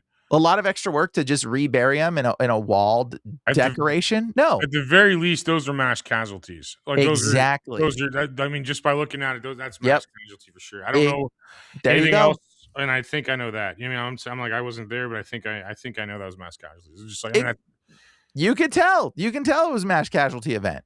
That's like that's like the backsplash of Lucifer himself, like on his wall. Yep. It's just like completely. I mean, they just felt evil and wrong, man. Just looking at that, it was just like, it was messed up, man. Well, that's Catholic, and they say that it's good, and it was a holy place where the Christians met in the basements before, when they were hiding. That's what they'll tell you. No, that was a mass casualty event of all the wicked people that fell over dead. Okay, just like in 536, a bunch of people died of starvation when the sun stopped shining. All the plants died, and everything went extinct. In 536 AD, there was none of that. Okay, so all that disappeared. A bunch of people died. They went around, grabbed the leftover bodies, and they reburied them. The narrative they're telling you is bullcrap. It's a lie. To think that the winners of every war, no, the people that are the most deceitful are the ones that won, and those are the people that wrote the narrative. It wasn't the good guys that won every war. That is a mass casualty event. It doesn't take a rocket scientist to figure that out. That was a mass casualty event of a bunch of bones that they went around and picked up and said, hey, what are we going to do with these guys? Well, let's gently and respectfully bury them as best as we can. And guess what? There's no finger bones, because vultures eat the finger bones. That's why there's no small bones, because sky burial, they eat all the stuff. The only thing they don't eat is the leg bones and the skulls. So when you look into it, what are your thoughts on like turn of the century? There are a lot of like orphans, and then a lot of people in mental institutions. Do you think there's a correlation between those two? Oh yes, 100%. 100%. What is your opinion on that? I've wanted to ask you that for a while. I thought. Yeah. What is your opinion on that? Well, I'll explain that, but let's read. I'll tell you what it is right here. Actually, so this is what. We know the Statue of Liberty is Satan, right? Remember, I've explained that. I'm sure you figured that out. I've seen you watch. Yeah, I've seen you. Yeah. So the Statue of Liberty is Satan. If you don't believe it, you know what? In Rome, before, where they were killing all the Christians, you know what they did? They had a place. Here, I'll share it. I'll show you this, because I got to show you this one, because it's interesting. So the Colossus of Rhodes. So this statue was what was in front of Rhodes for a very long time. This is the light bringer, Lucifer, okay? The light bringer. It's also Helios, okay, who was the Statue of Liberty with a torch in his hand. Now, when this statue went down, they resurrected it in the area where they were lighting Christians on fire and burning them. It's called the Colossus of Nero. Here he is with his 7-pointed crown in front of the Colosseum where they were killing all the Christians. That's Lucifer, the light bringer. Okay. This is Satan, right? In front of the Colosseum where they're killing the Christians, beheading them. Nero is what he's called. You know what they have? So Nero, you know what that is? Watch this. The new. So this is called the Colossus of Rhodes, Colossus of Nero. And then we've got the new Colossus. Oh, it's a poem. Did you know the new Colossus is a poem put on the Statue of Liberty? It's called the new Colossus. Huh. Give me your tired, your poor, your huddled masses, yearning to breathe free. The wretched refuse of your teeming shores. Send these, the homeless, the tempest, tossed to me. This is, I lift my lamp beside the golden doors. This is Satan saying this, by the way. So this is Satan's poem that he put on the Statue of Liberty, which is the statue of him. He's the light bringer, Lucifer. Okay. So this is what we've got, right? So we got the new Colossus. This is called the Colossus of Rhodes, the Colossus of Nero, and now we got the new Colossus. That's the same statue. So, and the Statue of Liberty has a broken chain on his foot. You notice that? I did not. Liberty chain. So, man, what the heck? Couldn't even type that one in. Okay, so look at this. So, who are you saying you think this is Lucifer locked up? No, the chain's broken. Oh, okay. It's the broken chain on the Statue of Liberty's foot, bro. Okay. Look at this. It's got a latch and the chain on his foot. And if you just type in Statue of Lucifer, you'll see the famous statue of Lucifer. Guess what? He's got the same chain on his foot. Look at that chain, but it's not broken. And the broken, the 7-pointed crown, this torch in his hand. Okay. And if you just type in statue of Lucifer, check bank. I don't know how to spell check, but whatever. There you go. Look at that. That's the statue of Lucifer on the Czech bank. Look at this. Lucifer sculpture. Who's that? Who is that? That's Lucifer sculpture, bro. That is wild. Yeah, that's the Statue of Liberty, bro. That's him right there with his boobs are out. Okay, so look at this. So you think, and this is the painting of Lucifer. Look at that face on the painting of Lucifer. Look at the Statue of Liberty's face. Tell me, this painting, by the way, is in front. The Rothschilds owns this painting. So, you'll see this painting with all kinds of stuff with the Rothschilds. So, yeah, anyways, that's the Statue of Liberty. That's the statue of Lucifer. So it's pretty obvious that's Lucifer, but he's got a chain. I want you to importantly listen, consider the chain. So now I'm going to read you the Bible. Ready? This is where we're at. Revelation 20. Then I saw an angel coming down from heaven, holding in his hand a key to the bottomless pit and a great chain. He seized the dragon, that ancient serpent who is the devil and Satan, and he bound him for 1,000 years. How long was the Dark Ages again? Oh, yeah, just about 1,000 years, wasn't it? It was the Dark Ages for whom? For Lucifer. You see, the Statue of Liberty isn't the full name. It's actually the Statue of Liberty of Lucifer. That's why it's called that. It's not the Statue of Liberty. Like it's Libertas would be the person. Liberty isn't the name.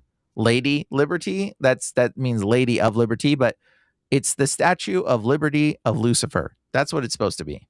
And so we'll just keep reading. And he seized the dragon, that ancient serpent who is the devil, and he bound him for 1,000 years. And he threw him into a pit, and he shut it and sealed it over him, so that he might not deceive the nations any longer until the 1,000 years were ended. After that, he must be released for a little while, or a short season, or a little season. That's what we're at right now. And so when you understand where we're actually at in time, Satan's been let out of the pit. That's why the Statue of Liberty has a broken chain on his foot. Even Hinduism says this is Kali Yuga, like the fourth cycle, where like the Kali is like their devil, and like most of the descriptions of what's happening right now seem like that. It does seem like evil's allowed to kind of go like unpunished for temporarily, or it did. I don't know if it's still like that. It was like that. Well, it's ending right now. Like there's a shift happening right now, which is pretty cool. Yeah, I know. It seems like good's coming back, man. It's interesting. Yeah. I'll read you the right. It says, then I saw the thrones that were seated on them, when those who had the authority to judge was committed. And I saw the souls of those that had been beheaded because of their testimony or their eyewitness experience about Jesus. Okay. So they're talking about what happened at Rome, where they were chopping their heads off, not people today. Okay. And for the world and for the word of God. And those who had not worshipped the beast or its image and had not received its mark on their forehead or their hand. Did you know Nero Caesar was, there's some stuff that's alluding to the fact that Nero was marking people to buy and sell in the markets. There's some stuff. And you're like, huh, that's weird. I didn't realize that. You know, they reenact that act? They were putting ash on their forehead to buy and sell as the form of the mark. You know who does that? Oh yeah. Yeah, Catholics, dude. No, yeah. Yeah. They don't even know that they're reenacting the mark of the beast, and they're unaware of it. They don't even know that that's what that practice is. It was the ash of the sacrifice. Okay. They came to life and reigned with Christ for 1,000 years. The rest of the dead did not come to life until the 1,000 years was ended. So the people that survived the cataclysm of 70 AD, when the temple got destroyed and all chaos broke loose, they came to life, and those that died for Jesus came to life and reigned with Christ for 1,000 years, and we call it the Dark Ages. Okay. And it says, and the rest of the dead did not come to life until the 1,000 years was ended. So you ask about the insane asylums and the orphan children. They all came into the earth after the 1,000-year reign of Christ. Okay. So the 1700s, 1800s, in those range, all of a sudden people just started showing up out of nowhere, out of forests, out of cabbage patch fields, which, by the way, cabbage patch in Hebrew means angel portal. They were coming out of angel portals. Cabbage means cherub. And patch means portal. I mean, so cabbage patch means cherub portal. So people were coming out of cherub portals, apparently. And this is where the idea of the Cabbage Patch children come from. I've seen something come out of a portal before. I think I've told you that, though. That was like, it's like, I feel like a demon like chased me from like, my dream world. Like, it came out through like a portal. It was crazy. Yeah. I regularly remember this. Yeah. So this is where people were showing up. And these people didn't come to life until the 1,000 years was ended, it says. So after the 1,000 years, the Jesus reigned, and there was like, who's going to write things down for 1,000 years if their whole world is in peace? You know what I mean? I think we're in 1,000-year cycles. I think we're in the fourth cycle, and that's the worst one. And I think the first one's the Jesus one. And I think that I think that once this one ends, it goes to 1,000 years of Christ again. Like I think that's what I think. I think it's happened before, but I also think it happens again. I think it's just the cycles. I think we're in like the Hinduism has like 4 yugas or whatever. It's basically the same thing. It's just every culture calls it something else. Sweet. Well, I think that anyway. I think we're definitely in the devil's like 1,000 years for sure. I mean, the world's always been crazy and beautiful and like psychotic and amazing at the same time. It kind of too. It's like with all time happening at once. I mean, it's just like there's just so many. There's just as many weddings as deaths, probably, just as many births as deaths. And I mean, there has to be as many births as deaths, I guess, it's all just a cycle of good and evil, Yeah. Well, who knows? Who knows what it is? But I'll tell you what it says biblically. It says they came to life and they reigned with Christ for 1,000 years, and the Hindus believe in reincarnation. Where do you think that word came from? It came from resurrection. Yeah. It's the same word. And so there wasn't, a resurrection's a misconception. It was a reincarnation's a misconception. You don't get reincarnated over and over. There was a group of people that got resurrected that people talked about it. And guess what we did with those people? We have more than one life? I don't think we do. I think we have one life. Interesting. But the people that got resurrected, I think what ended up happening is they ended up getting into after they got resurrected, they got put into insane asylums, because if you read old insane asylum papers, a lot of those people have this term, the delusions of grandeur. They were saying that they were resurrected. So who are we? We're the children of the resurrected saints of the dead, or not the saints, the people. In fact, those bones that you're looking at, that we just looked at, those are probably our grandparents' bones that got killed and got resurrected. Okay, so, and we're the children of them. And so these people came out of portals. They came out of nowhere. They just appeared and showed up. And you can look up all this stuff. And aliens are doing that too. Like aliens or demons. I think they're doing the same thing. Basically, like in the FBI files, they're saying that basically like these people were interdimensional beings. They weren't coming here in like physical world. They're coming through like dimensions like demons and angels can do. Dude, there's some kind of spiritual thing we just don't understand. Oh, The no. narrative we're told we don't understand at all. We're just trying to figure it out. It's Yeah. like that's all I'm trying. I just want to know what's going on. Yep. So I'm a curious guy now. And the narrative they told us is not remotely true. And we just have to look at some logic and look at some events in history and recorded stuff, and we realize that, hey, this don't line up. This don't make sense. Like Jesus said, they will see me as far. It will be like the Son of Man seeing me come from far as the east is from the west. I can read you now in Josephus, where he talks about everyone saw this light and these chariots of troops in armor coming in the clouds. And so you want me to read? I'll read the moment Jesus came back. Here, I'll just read this. I'm obviously interested in this. Yeah. So again, this is Josephus's writings. This is how we validated the Bibles that we have today was from this guy's writings, a Roman historian who was also Jewish. So check this out. This is where it says. Now his writings are pretty dry, but it gets to a point where it's pretty. This is where it gets weird. Okay, it says, thus there was a star resembling a sword which stood over the city, and a comet that continued a whole year. Thus also before the Jews' rebellion and before the commotions which preceded the war, when the people were come in great crowds of the feast of unleavened bread in the 8th day of the month of Xanthicus, Nisan. And on the 9th hour of the night, a so great light shone around the altar of the holy house that it appeared to be bright daytime, which lasted for half an hour. So all of a sudden they're in the temple, and like all of a sudden this temple just starts glowing. Okay, in the Bible, the temple that gets destroyed. Okay, thus the light seemed to be a good sign to the naive, and was so interpreted by the sacred scribes as to pretend the events which followed immediately upon it, as that the same festival also a heifer, a cow, as she was led by the high priest to be sacrificed, gave birth to a lamb in the midst of the temple. Jesus is the Lamb of God.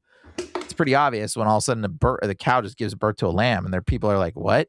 That's crazy." So court of the inner temple, which and then it says the gate opened of its own accord. After this happened, now this is the part where it gets really fascinating. It says, now a certain great and incredible phenomenon appeared. I suppose the account of it would seem to be a fable, were it not related by those that saw it. So he's like saying, this is like even fake seeming to me. I can't even confirm. And were not the events that followed it of so considerable a nature as to deserve such signals. But before sunsetting, chariots and troops of soldiers in their armor were seen running among the clouds and surrounding of the cities. Okay? So it says, moreover, on that feast which they call Pentecost, the priests being going in at night, the inner court of the temple, as was their customs, to perform their sacred ministrations, they said that in the first place, they felt a great quaking and they heard a great noise. And after that, they heard the sound of a great multitude saying, let us remove from here, or let us be gone, or let us make haste. Okay. And dude, then it just goes into all kinds of chaos. But what did Jesus say? He said, some of you standing here today will not taste death till you see the Son of Man coming in the clouds. And some translations see the power of God coming in the clouds, or the angels of the Lord standing in the clouds. Bro, this was recorded in history by multiple historians, not just Josephus, talked about an event where everyone saw a bunch of chariots and troops of soldiers in their armor standing in clouds and glowing. This is like a worldwide recorded event, recorded by a Roman historian. It's pretty boring and drab, most of the text. But then you get here and you're like, what did I just read? That's weird.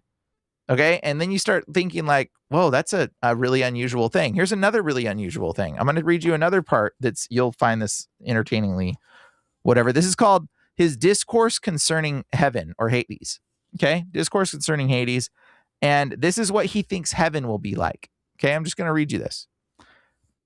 He thinks in heaven, it says this, there will be no more generations of wild beasts. Now, the word wild beast means animal-human hybrid, just so you know, but we'll continue. There will be no more generations of wild beasts, nor will the substance of the rest of the animals shoot out anymore. What's he talking about? The substance of the animals shooting out? Listen to this. What does that mean? Yeah, for it will not produce men. So he's talking about what you think he's talking about, isn't he? The substance. Say what? What is he talking about? Talking about making babies, bro. Like the substance of the rest of the animals will not shoot out anymore, for it will not produce men. Huh. Isn't that weird?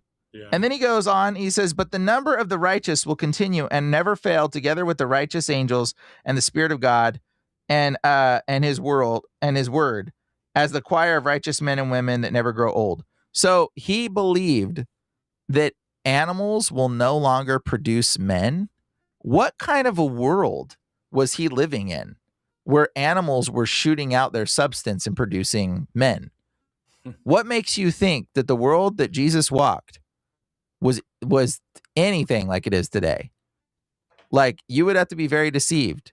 He believed that when heaven comes, there will be no more animal-human hybrids, and animals won't be giving birth to goat men and weird stuff. We don't see that today.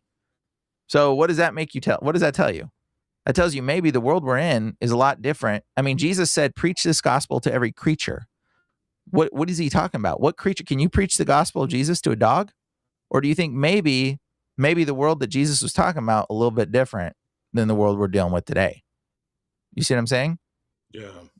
I mean, Josephus thinks that in heaven there will be no more animal-human hybrids, and no animals won't produce men. Their substance won't shoot out and produce men. Bro, we are already in whatever he thinks is heaven. There are no more animal-human hybrids today. We're not seeing that. We're already in his perspective of what heaven was.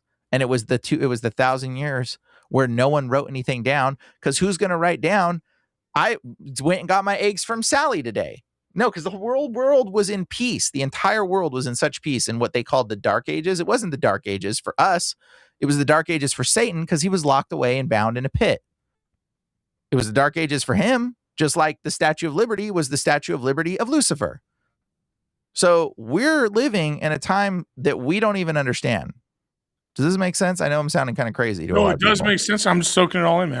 I'm not one of those. I just want to hear it out. And like, and if you guys are having problems at home keeping up, you might need some blackout coffee. Like, throw that ad, bro. Throw it in. You all know I don't start my day without two things: standing up for what I believe in and a strong cup of coffee that does the same. That's why I drink Blackout Coffee, 100% American coffee company that's unapologetically patriotic, pro Second Amendment, and anti-woke. They don't roast incredible coffee. They stand for they don't just roast incredible coffee. They stand for the very values America was built on: God, family, and freedom, which I serve God as well. Every bag is roasted right here in Florida and shipped straight to your door. No corporate garbage, no virtue signaling, just real coffee for real Americans. If you like me and you need to hit the ground running, try their Morning Reaper medium roast. It's bold, smooth, and kicks like a mule. And they wrote that like I'm supposed to like. That's what I say all the time. So that's super. You can tell that's my language.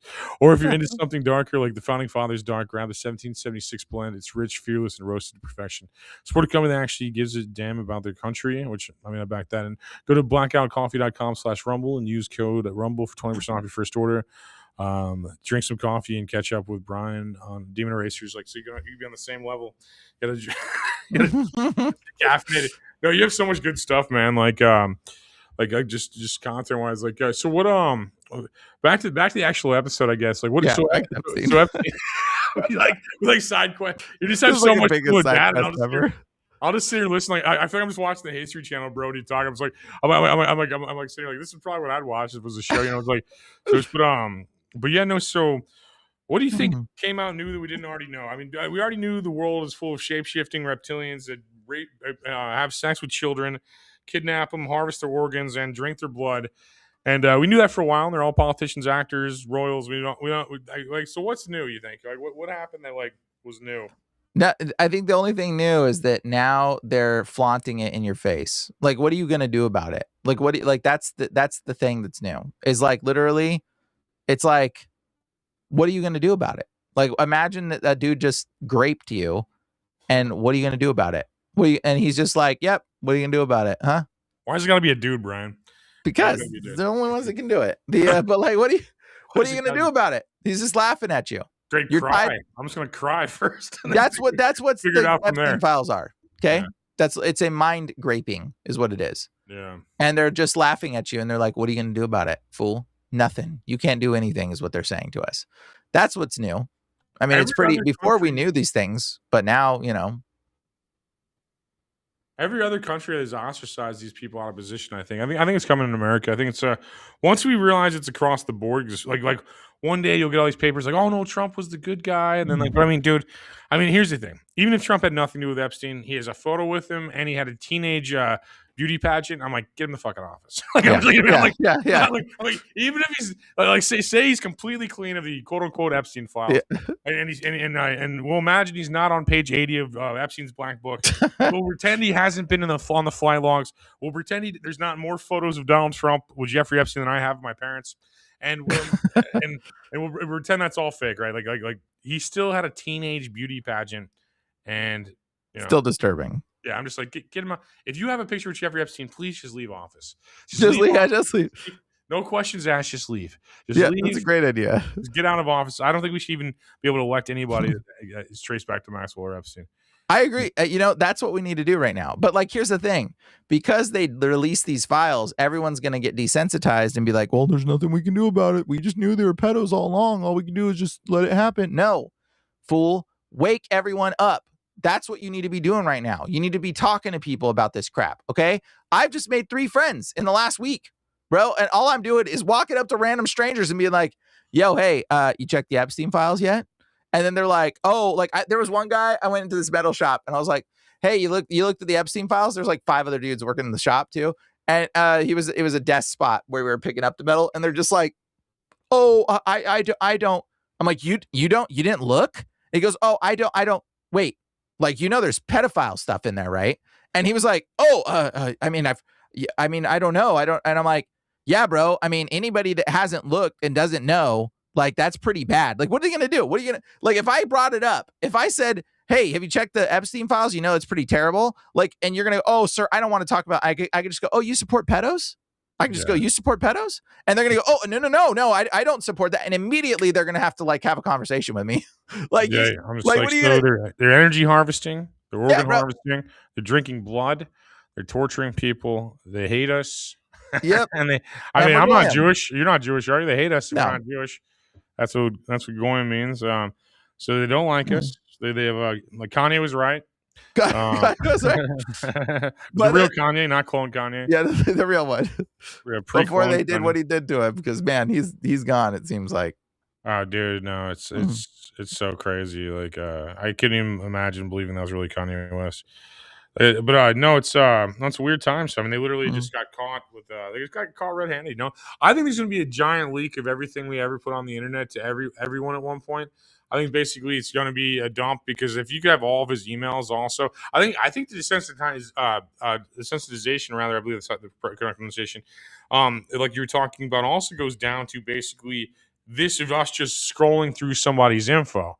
Like, I mean, like this is the beginning of like, well, not the beginning, but this is another huge step in the direction of like, we just got most of this guy's digital imprint. I mean, via email, at least at this point, like to where like, this is in the future. I think we're going to be able to download all of our stuff they ever recorded of us. It was like, there's going to be so much data taken. I think it's just going to be a normal thing that like, it's like everyone's just going to be released with everyone used the internet for at some point. And I think that's where we're going, or they'll use it against us or something. I don't know. I don't really care I'm me regardless if I have a phone or not. So I think a lot of people would be terrified by it, and I think that's how they got a lot of these guys. Okay, so yeah, they probably got their access to their phones, and that was it. That's all they had. Like, bro, what are you gonna do now? Like, look at all the terrible things you've done, all the secrets you keep, and guess what? The secrets they kept it trapped them. That's what secret keeping does. It traps you regardless. Yeah, no, it was blackmail, like a bunch of these guys weren't thinking about it. The guys older than us weren't thinking about this. Like how old are you again? Like 30 something. I'm 39. I'm getting up there. Okay, you're about my age, probably. You seem like even if you want to LA lie to me about it. But, like, I'm youthful forever. I'm LA. No, I'm just fucking with you. Right about your age. But no, I'm in Missouri and I know IDK. And but no, I think we saw through it because we had the time before the internet and then roots internet, and then we kind of understand how the internet works a little bit more than most people who just like were like, oh, here's an iPad, stupid, like, I mean, they're like giving like such a surface level of it, and you're in like information technology too. I mean, you've done other stuff. I mean, you understand that is what I'm saying. Yeah, and, that's where I came from. Yeah, and so I mean, that's that. If you understand that's everything about the internet, basically, I think. And then like just seeing where it's at now, it's all just like we're just typing every thought we have into it. So we just logged every thought for like at least 10 years, you know. And like this is a weird, really interesting time in history to see what happens with it. I mean, but I don't think a lot of those old guys knew that. I don't think all like the old guys knew that your IP address, even using a firewall, whatever they call it now, they call it something else now. But even using a proxy or firewall, I forgot what they call it. What do they call that now? Well, it's a firewall proxy. Oh, you're talking about VPN. They call it a VPN now. Yeah, that's in my generation we used to call it like a proxy or firewall when I was a kid. Yeah, they all call them VPNs. I mean, even with that stuff, I mean, they can trace. Well, all the VPNs are owned by Israel. Yeah, you could trace. It's ludicrous to think that's an escape tactic. It's crazy. No, it's like it's like everything you've ever put. They're tracking you. Yeah, everything you've ever put into the internet is there, and I think that's very important for people to understand. And I think being anonymous will be more valuable than being famous at one point. I mean, being famous is pretty valuable for like free stuff, and you don't have to have a real job. So those are the perks of that. Those are the perks of like internet fame. Well, it helps you get away from the system. That's what's good. And you can think more about stuff. I think the reason I have that in common with you is because I'm a comedian and I have the most downtime out of anybody I've ever met in my entire life. So I can go down rabbit holes for days, and people like one day the days run out, but I mean I feel like I have more free time, than most people probably. That's how I got to the point like where I can actually even talk to guys like you. It's like I just have so much free time. Like I learn all the time. I'm always just like smoking and learning and like trying to figure out what's next. Well, it's all yeah, that's good though. That we're supposed to be walking in this freedom, bro. We that's why like we're supposed to have the freedom to think about stuff. The average work week for a Native Americans when we got here was 15 hours a week, bro. Oh yeah, 15 hours. That's the average work week. Like 15 hours, that's it, dude. What is that? 2 hours a day? That's all you really need anyway. I mean, I like when I work for myself sometimes, man, like it's like IT, like in IT, sometimes you have to like rewire the entire thing, goes down to 3 a.m. or something like that. The server's doing whatever you're doing. Like, so there's sometimes in IT, there's a bunch of work. Sometimes with entertainment, the same thing. Where like, I'll hit a week. I don't get a weekend off or something like that, or I'll do this. And then I'm moving my other company. And then like, I have to do comedy on the weekend. So it's like a lot of times I don't get time off, but like, I'm like, my job's a joke. Like, you mean like this doesn't have to exist. Well, I mean, yeah, but it doesn't have to exist. It's like one of those jobs. Like if something happens to me tomorrow, people will still have food and shelter, and nothing I'm doing really fucking matters. Like I'm not curing cancer, I'm not feeding people. That's what I mean. In that sense, excuse the barbaric language, but I think like no, it's just like we need to do more stuff. I was just trying to think of what else I could do. I feel like I only helped like 3 people today. That's probably all karmically all that even matters that I did today. But I feel like you did something. You did something. Well, I left my house, so I helped a couple people, But I mean, how can we help everybody? How can we save this low vibration? How can we stop these energy vampires? It's like, how can we just go back to just like the good times? I don't want to think about this. I don't want to argue about music. I want to tell you that your music taste sucks and mine's superior. I want to go back to that. I don't want to talk about anything else other than like how my art's so much better than yours. And like, that's all I want to go back to. I want to go back to the simple times. I don't want to think about bombing Iran or Epstein. No, taking my childhood girlfriend. No, right, yeah. Bro. And that's the thing. I'm building a website actually that's going to help do that. Actually, this is actually one of the things I've been working on lately. And so I have a website that I'll be releasing here at this end of this week on my website. If you go to demonerasers.com or go to my YouTube, I'll be releasing it probably. But it's basically a website that allows people that are like wanting to escape the system that don't have means to because we're broke and we're poor. And everybody doesn't have money. So it's a way for you to collaborate with other people that want to escape the system too. So it's like it's like for conspiracy people basically that are like, hey, look, I want to get out of this 9-to-5 system. Let's build a village. And so it's to help people build self-sustaining villages in unity. So you can make your own account. You can have resources, and it pits like people that are investors with money with people that are landowners and with people that are skilled workers. So you can just say, I'm a skilled worker, a landowner, or an investor, or whatever, a person, a family. And then you can you throw your hats in there and be like, hey, let's build a community. And it will allow you to like find other people that are in the same page with you to build a community so you can escape the system. Because what's coming right now, like, bro, we need to get off grid and escape the system before whatever this collapse is right now. You guys should join my cult instead of Bryan's cult. Well, my website's going to be like allow other people to start their own cults. So you can start your own cult on my website, bro. You can. There we go. No, yeah, I want you guys to do their own cult. We're gonna start our own cult on Brian's website. We're gonna have best Kool-Aid ever. Yeah, exactly. It'll allow people to like get away because it's so difficult to like try to escape right now by yourself. Yeah, I know. I think it's a great idea. If you had a couple people put together money like to do that, it'd probably be easy to do. I mean, 'cause if we all like milked their assets and bought land or something, or like collaborated with someone that did have land, it's like I don't know. I'm fortunate enough to where like I understand being broke because I was broke forever. I lived in a school bus for like 4 years, and like I didn't prioritize money because I was going for long term money. So I mean, I think that like I was like trying to figure out like long term business plans while doing this. So I mean, I think like to say what you're to advice on that, if you were at home and you're trying to like do that, I mean, dude, I don't know if this is for you, but like an RV or a bus living in that for like, and then find a place you could park for free or work out a deal with the person there or something. Like nothing in life's free, obviously, Yeah. But I mean, but try to figure that out or whatever. And I mean, you could, I mean, with the internet, I mean, just get good at the internet. Use your phone and like I mean, man, if you don't have much money, you should at least buy a really good laptop and a really good phone. I think I would agree with that. Just to run with business, and then you can do any business you want. Like basically, pretty within reason, you can probably do any business you want, and then you can be remote anywhere, and like just keep your cost of living really low. Like I mean, even today, I mean, I'm not struggling anymore like I was in my 20s or something. But I think that like I'm still in a low cost. I mean, I'm in a really like, I mean, my city compared to yours, bro, is like I'm in such a cheap and / affordable city, and I think I mean, it's also my home. So I mean, I'm from here, so it makes sense. But like, man, I mean, I think people live outside of their means. They try to buy too many things that they can't afford. They do. And I do it nickel and dime ways. I'm dumb. I'll have some bill for $40. I forgot I bought some membership too. I do that too. I'm not trying to act like I don't. And like I'm a human as well. I'm just as dumb as everybody else. Like it's like that's the really, you have to realize that. You have to realize that we're all just human. But no, I think everybody just lives like too much like beyond their means. They want to impress people, especially when you're young. When you're young and you're broke, and the guy, I mean, you feel like you have to peacock to meet women.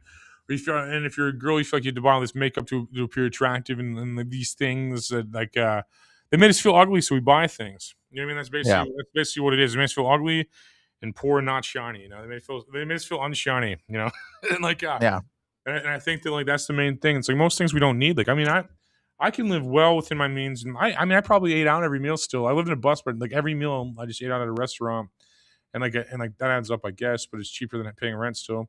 And like I don't know, there's ways around it. Everyone has their own way. That was my way. Just because it's my way doesn't mean there's a million other ways. It's very, I don't know. It's like everyone's broke when they're young, and like I think a lot of 20-year-olds forget that, and that's why they're susceptible to like the communist propaganda and stuff like that too. They're like, oh, what about all the workers? I'm like, no, you're just a useful idiot. You're not a worker. Like I'm like, they're just trying to like turn you against me because you're like poor, and like they know that. And like everybody's poor in their 20s, man. It sucks, dude. It sucks, dude. You gotta do some stuff. I want to do so much stuff in my 20s, and I see people on TV like Soldier Boy, just some complete moron, like have so much money, and you just get mad, and you're just like, what is going on? So I can relate to it and stuff, But I just think like anyone could free themselves, I don't think you could either be so poor you're out of the game, or you're so rich you're out of the game, and then like the in between's where they get you. You know what I mean? If you're trying to be the in between, like you could totally back out of society as much as you want, and like play the game, like have get free college and get free dorm. I mean, there's so many ways. That's a good point. It is, but you're right. It is like the really poor, you can be out of the system, and when you're really rich, you can be out of the system. Yeah, everybody in between, you're kind of stuck.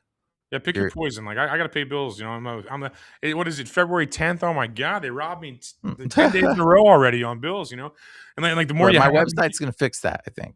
What? My website will fix that though, because it's gonna allow the poor people to kind of the middle class people to band together and make a rich community space. That's the goal. Hopefully. I think I freaked out when my mom got sick, and I worked really hard. That's how I got out of it. But I think like there's ways for everyone. I think there's literally, I mean, there's so many ways to do whatever you need to do. I mean, like we can literally make anything happen. And I think their community is a strong point. I think we're very weak in a community sense, and that's why we're having all these arguments. Oh yeah, we're so terrible as community.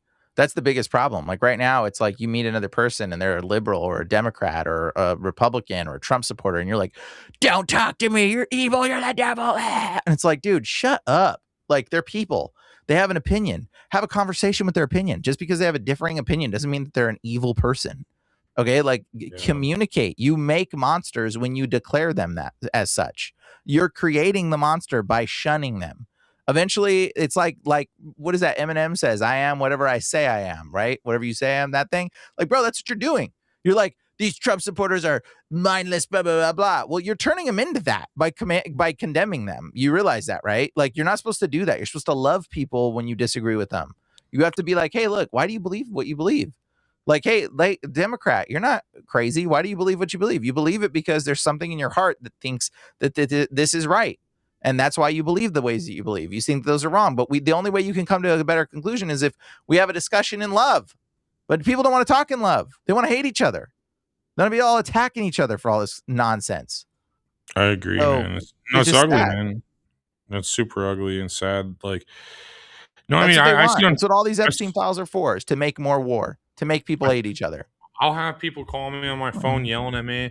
I've had people offer to fight me in their backyard. I've had, like, even just like, and I'm like not even really pushing an agenda as much as I'm like just pushing like memes that make people question things more, you know, like to my hometown and stuff on Facebook and some other stuff. Like, and like people just like threaten me all the time, man. It's like one of those things. And I'm just like a low level dude, you know, I'm just like a bar and grill comedian, man. You know what I mean? I couldn't imagine, like, you know, it's like these people, I mean, and like, I'm just a dude, you know, it's like, that's what I mean. It's just like, it's just weird having all these people.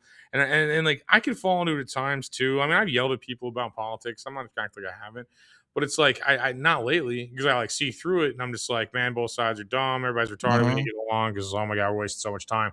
Why are we not colonizing Mars? Why are we arguing on a farm? Something that we used to play Farmville on. You mean, it's like everybody used to just play Farmville and others arguing. It's like, even LinkedIn, bro. I checked on my LinkedIn and everybody's just like arguing with each other, man. It's just like, dude, like, what's happening? It's like, can you like, and it's like the weirdest brainwashing I've ever seen in my life. It's like every 3 days there's a new news cycle, and then everyone has a passionate like perspective without knowing anything about it, and then they yell at each other about it if you don't have one of the two opinions they offer you to have, and then like you're just like picking which side you're brainwashed, and then like if they don't believe that. If they don't believe like you, well, fuck them. We're gonna block them on everything, and they're gonna be hitting us up on Snapchat. You're exactly right. It's insane. It's insane. The grandparents, friends, family, neighbor. It's just like I mean, dude, like what? Everyone. I mean, dude, all these religions are fighting each other. You know what I mean? They don't believe their religions at all. It's like if you're telling me either party is Jewish or Muslim. I mean, they're not. You know, it's like, and like most of these people are not of God. At least the God I heard about. You know, it's like. It just doesn't make any sense. They act like there's no God, and it's just, I don't know, man. It's like the world's nasty. It probably always has been, but I feel like we're at a boiling point where we're either going into like a world war or a renaissance, and I hope it's a renaissance. I hope it's good. I don't think if Renaissance is real, bro. I just mean like the positivity. It could happen either. Who knows, man? But I think there is a revelation. I think there's a revolution happening, and I think what they're trying to bring us into is destruction, and they want us to go into destruction, and then they're going to try to rebuild us out of the ashes. So this is the direction we're going. And by 2029, you will own nothing and be happy. They've already told you the plan. They already told you the agenda. You got till 2029. They're gonna destroy everything. I'm gonna be richer than them. I'm gonna be richer than them. That's what needs to happen. I'm going to be richer than them too. And I'm going to have more community and more family and more people and more love and more control of my own community. That way I can break away from their system. Because what are you going to do to me? You say, what am I going to do? What are you going to do? When we have a group of people, then we just live on the land and we just section it off. And like, what are you going to do? Show up and arrest us? We all got guns. Shut your mouth. Like, what are you going to do? Like, it's going to be our property in the middle of nowhere, separated from society. We're going to find a way to survive off the land and we'll be fine. Like, what are you going to do? Nothing. We'll just disappear. And so, like, that's the idea, is what I want to build, is that system. And I want a bunch of people doing that. Because then if we all start doing that, bro, when the collapse comes, if we learn to be community oriented and we love each other and we love our neighbors, like right now, everybody should be making friends with your next door neighbors. You should go knocking on your next door neighbors' doors and talking to your neighbors and being like, hi, I know this is random. This is my name. This is who I am. I live right down the street. I feel like something's coming. I just want to be able to know you and like get to know you and understand you. I know we've not been best of friends. I know we've had like issues and conflicts before, but we need to put that aside because there's some bad stuff coming and we need to be on the same page. Right now, the Epstein files went out. There's a bunch of child pedos running our government, and they're not going to, you say that, they got to listen to you, bro, because if they don't, then what are they, a pedo supporter? Like they're going to listen to you. Like, do you see what I'm saying? Like, that's why I've just made so many friends just in this last week talking about the Epstein. I just like, and I talked even more obnoxious. People want to be like quiet about it. And I was like, wait, do you support child pedos? Like, why don't you want to talk about this? And he's like, oh, no, no, that's terrible, right? And I'm like, it is terrible, isn't it? And he goes, you're right. And immediately his attitude changed. I think it's so funny. So like, no one can deny you talking about this. This is an opportunity you're being handed to go make friends. All these people that like don't like this, they're always complaining that I don't have any friends. I don't know anybody. Shut up and go make friends right now. You got such an opportunity to go make friends right now. Get out there and go talk to people right now. You're going to make a bunch of friends because what are they going to do? They're going to tell you, oh, I don't want to talk about the Epstein file. Oh, you don't? Oh, you support the wickedness going on in our government? They're expecting you to shut your mouth and take it. It's like if they graped someone in the hall and then all of a sudden they expect you to not say a word. They don't want you to mouth up and start screaming about it to everybody. They'd be like, no, just don't tell anybody that I just did that to you. Don't, shut your mouth. Be a little quieter. Like, what are they going to do? They can't stop us. There's so many of us. We're so much bigger than them. We're so much more powerful than them. They've tricked you to thinking that they're more powerful. No, they're not. They can't kill us all. Like, shut up. We are going to be louder than you. That's what we need to be doing. We need to be louder than them. We need to be talking about it to everyone. We don't need to go into the details of all the crap that's going on there. Them talking about beef jerky, which is human meat that they're talking about. Bro, we need to just tell people, find 5 disturbing documents that you can share with everybody right now. Go to the Epstein files right now. Download 5 or 6 disturbing documents, one that blows away everybody's conception on the left, one that blows away everybody's perception on the right, and then just a bunch of other disturbing stuff. There's a bunch in there. Download all the grape and soda and pizza files, bro. Like, and then just share it. There's one that says there's a 9-year-old girl. Type in 9-year-old. 9YO, because it's 9, I think it did /year-old. Read that file. Bro, like literally, download the stuff, share it with people, tell everyone you interact with, and you're going to make friends, and people are going to get enraged. And the next time something happens, rather than us being quiet about it, because the only reason why we're quiet about it is because you don't know that every other person knows that there is a lot of child pedos running our government. Part of you goes, part of you knows a lot of the world still is naive and they won't believe you. That's what you think right now. But if I go around, every single person I've talked to so far, they've been like, oh, that's shocking. Sure, it's shocking, but guess what? They believe me. They're not going, oh, well, I don't know if that's true. I don't know. I'm like, oh, really? You don't know if that's true? Here, let me just show you. And I just show them. So right now you have an opportunity to make a ton of friends and everyone's going to get on the same page. Right now they're expecting this. This is how witchcraft works. There's 2 outcomes. If you don't talk to people, it's going to create desensitization and a faulty sense of there's nothing we can do about it. That's what they're wanting you to do. But if you don't shut your mouth and you start telling everybody, you're going to do exactly the opposite of what they're hoping is going to happen. And you're going to wake everyone up. And then the next time something comes out where they go, a little bit pedo-y person says something, we're all going to jump on them and say, get out of office now. We don't want you here. That's what's going to happen. But if you just right now don't tell everyone you know to look up, dude, there's people that stop talking to me because of the stuff I talk about. And I said, and I send them some videos about them calling us goy in the thing because they're like, oh, brother, you don't support Israel. That's not right, brother. Oh, really? I don't. I sent them the file now at the Epstein. I go, pretty hard for you to keep your supporting Israel stance with the Epstein files coming out, isn't it? And they're like, yeah, you're right. I think I might have been wrong. And I'm like, oh, really? You think so, huh? Well, cool. Well, now I got friends back. I got friends that literally stopped being my friends since the Epstein files came back came out. Some of mine will be on that. They'll be like, they'll be at the level they just try to yell at me. They're like, hey, fuck you. I got kids and blah, blah, blah. You just say it all that. And like I had a couple of them do that. And I love them. I love all these guys and girls and whatever else. I'm like, I'm just like, I don't know, dude. Like, you got to understand where they're coming from. They don't understand. They're freaking out. The world's falling apart. They're either in a bad spot or something like that.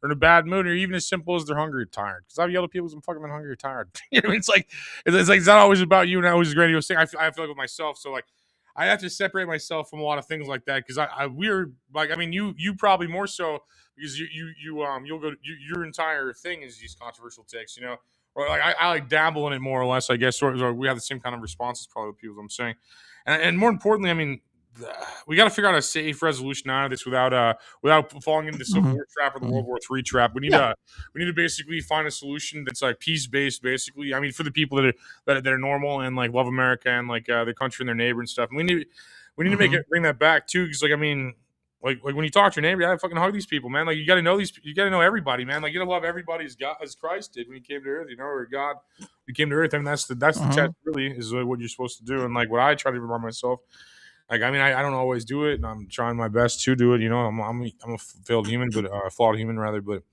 I'm saying that's the goal, though. It's like giving like, I mean, 10 years ago, I was the only one arguing on Facebook, and it was like easy revenue and marketing and all this stuff like that. Now it's just like everyone's doing it nonstop, and it's just like lost. It's like cool. It's like our grandparents are doing it now. Our parents are doing it. It's like, okay, guys, like, I mean, you don't have to like yell at everyone that disagrees with you. That's weird. Well, here's the thing. You don't need to have conversations so they disagree with you. Right now, you can send the people that have already ruined that relationship because they disagree with you. Send them little files. Just send them the files about the Epstein files. That's what I did. I just started sending them the files. And I'm like, pretty weird, huh? Like, they're like, yeah, that's a little bit sus. I'm like, sounds like I might have been right, huh? But then that's all I had to say. I didn't have to say anything. I just sent them the files and I sent them the videos. And I was like, okay. And immediately they're like, okay. And they're starting to see now. But you know what it is better? I've made more random friends talking to randos, okay, in the stores, in the grocery store, in everywhere that I go. Like literally just walking up to the rando people and being like, hey, did you hear about the Epstein files? And they're like, no, what exactly is in them? And I tell them, and they're like, dude, bro, you just blew my mind, man. Like, that's disturbing. And I'm like, follow me on Instagram, bro. Follow me on Instagram. Follow me on YouTube. I'll blow your mind even more, bro. Check it out. And so like people, like I just started. How I found you on the internet. That's like the equivalent of how I found you on the internet. I was just watching like TikTok and like you just go down this rant and I'm like, this is amazing. And then you became my friend out of that. But I remember the first time, the same way that guy felt at the grocery store is how I felt seeing you on TikTok. And I'm like, man, this guy's got a lot of interesting stuff to say. And I love your mind and heart set, man. It's always interesting, man. Like that's it. It's love, bro. It's love. That's what it is. And people don't recognize it as that, but that's what it is. You're loving people when you do this. And by the way, you're not arguing with the people that cut you off. You're actually loving them when that's the reason why they cut you off. That's something you should know. Everybody should know that. Like your friends and family that cut you off because they're like, oh, I don't want to hear what you say. You're loving them. They just can't receive it very well. Yeah, and they'll be back. They'll be back. Like, I'm not too worried. I'm not too worried about it, really. Yeah. I gotta do one more ad read real fast, and we'll get back to the actual story, like concept for it. All right, but I know Rumble's done a lot for me personally, and that's real. So I'm gonna pick one of their ads. I think they sent me.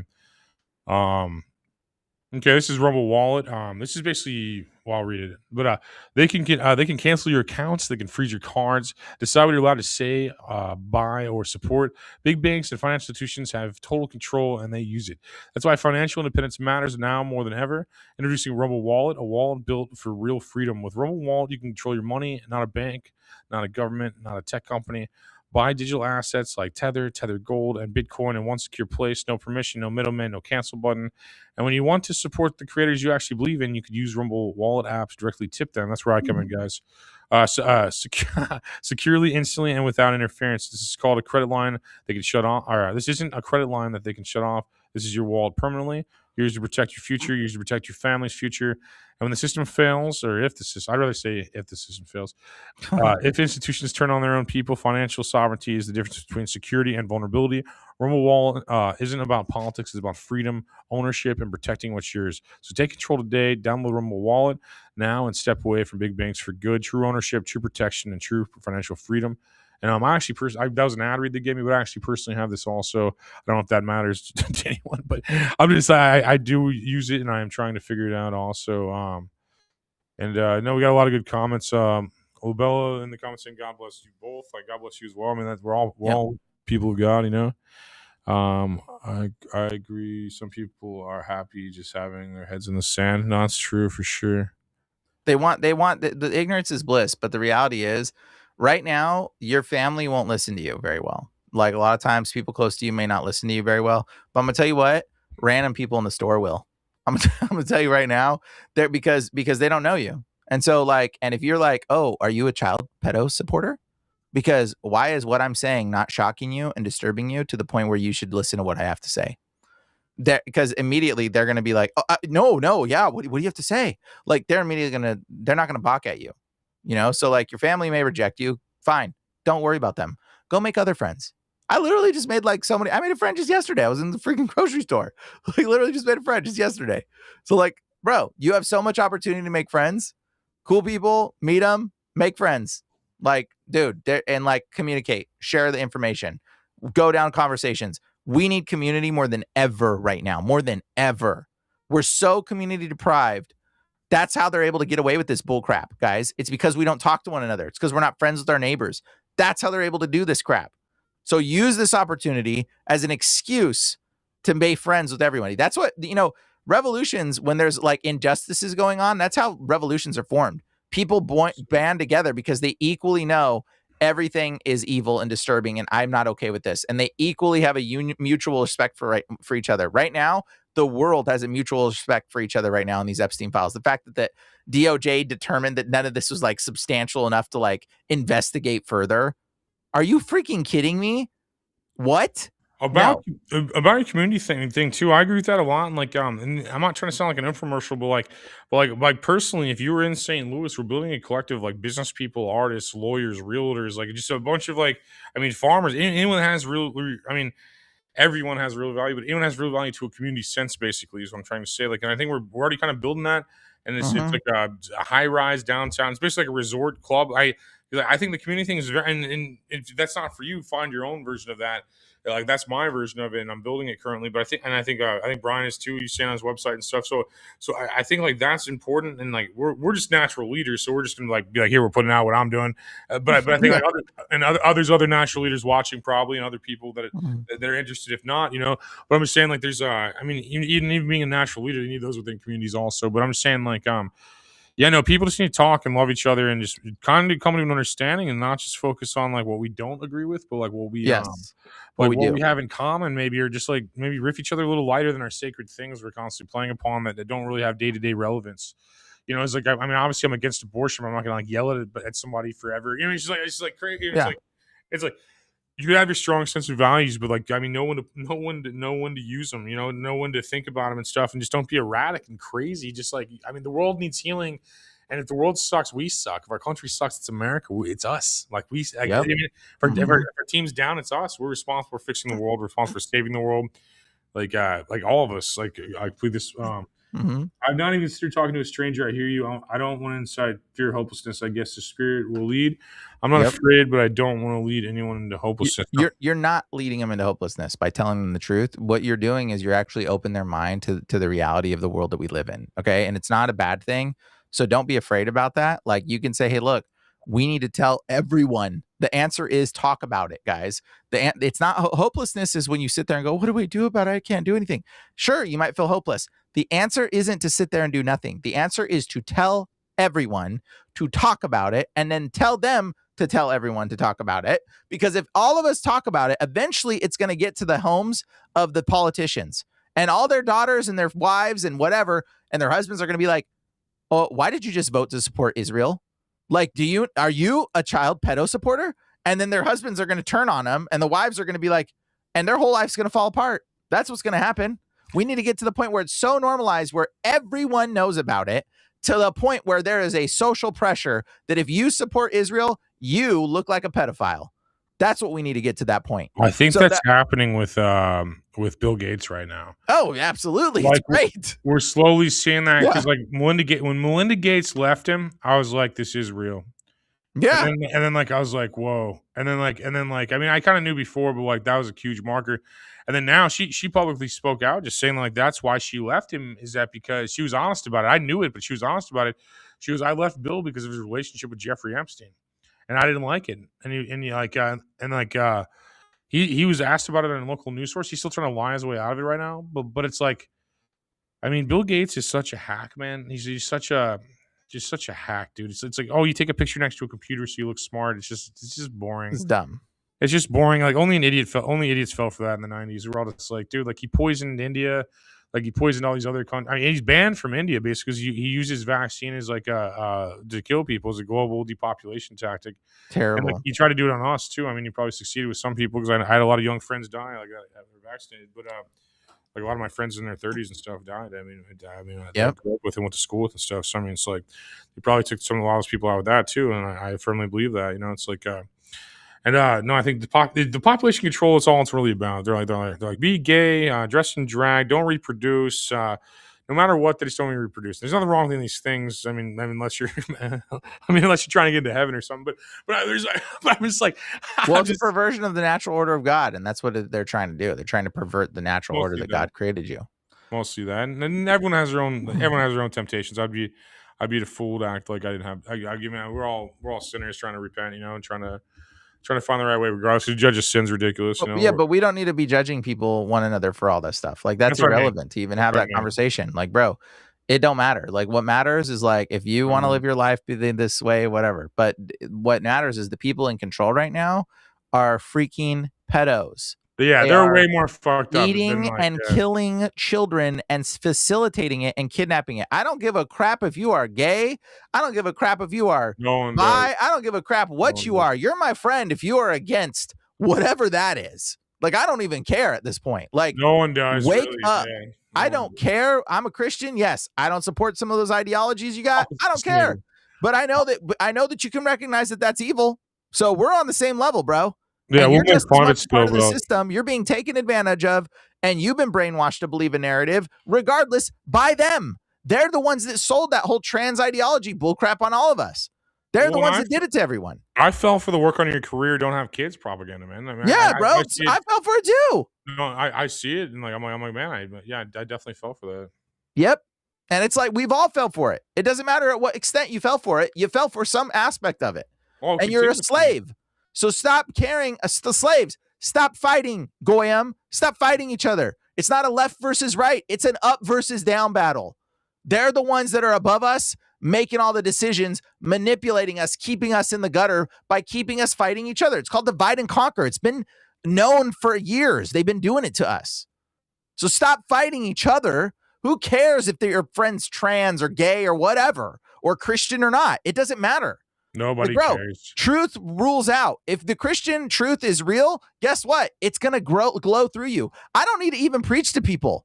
Like, bro, they just hang out with me and they're like, wow, okay, I see Jesus in you. I get it. Like, bro, like if you're a real Christian, I don't need to have an argument with you. I'm just going to be the light that I am. I'm the light that's in me is going to shine through.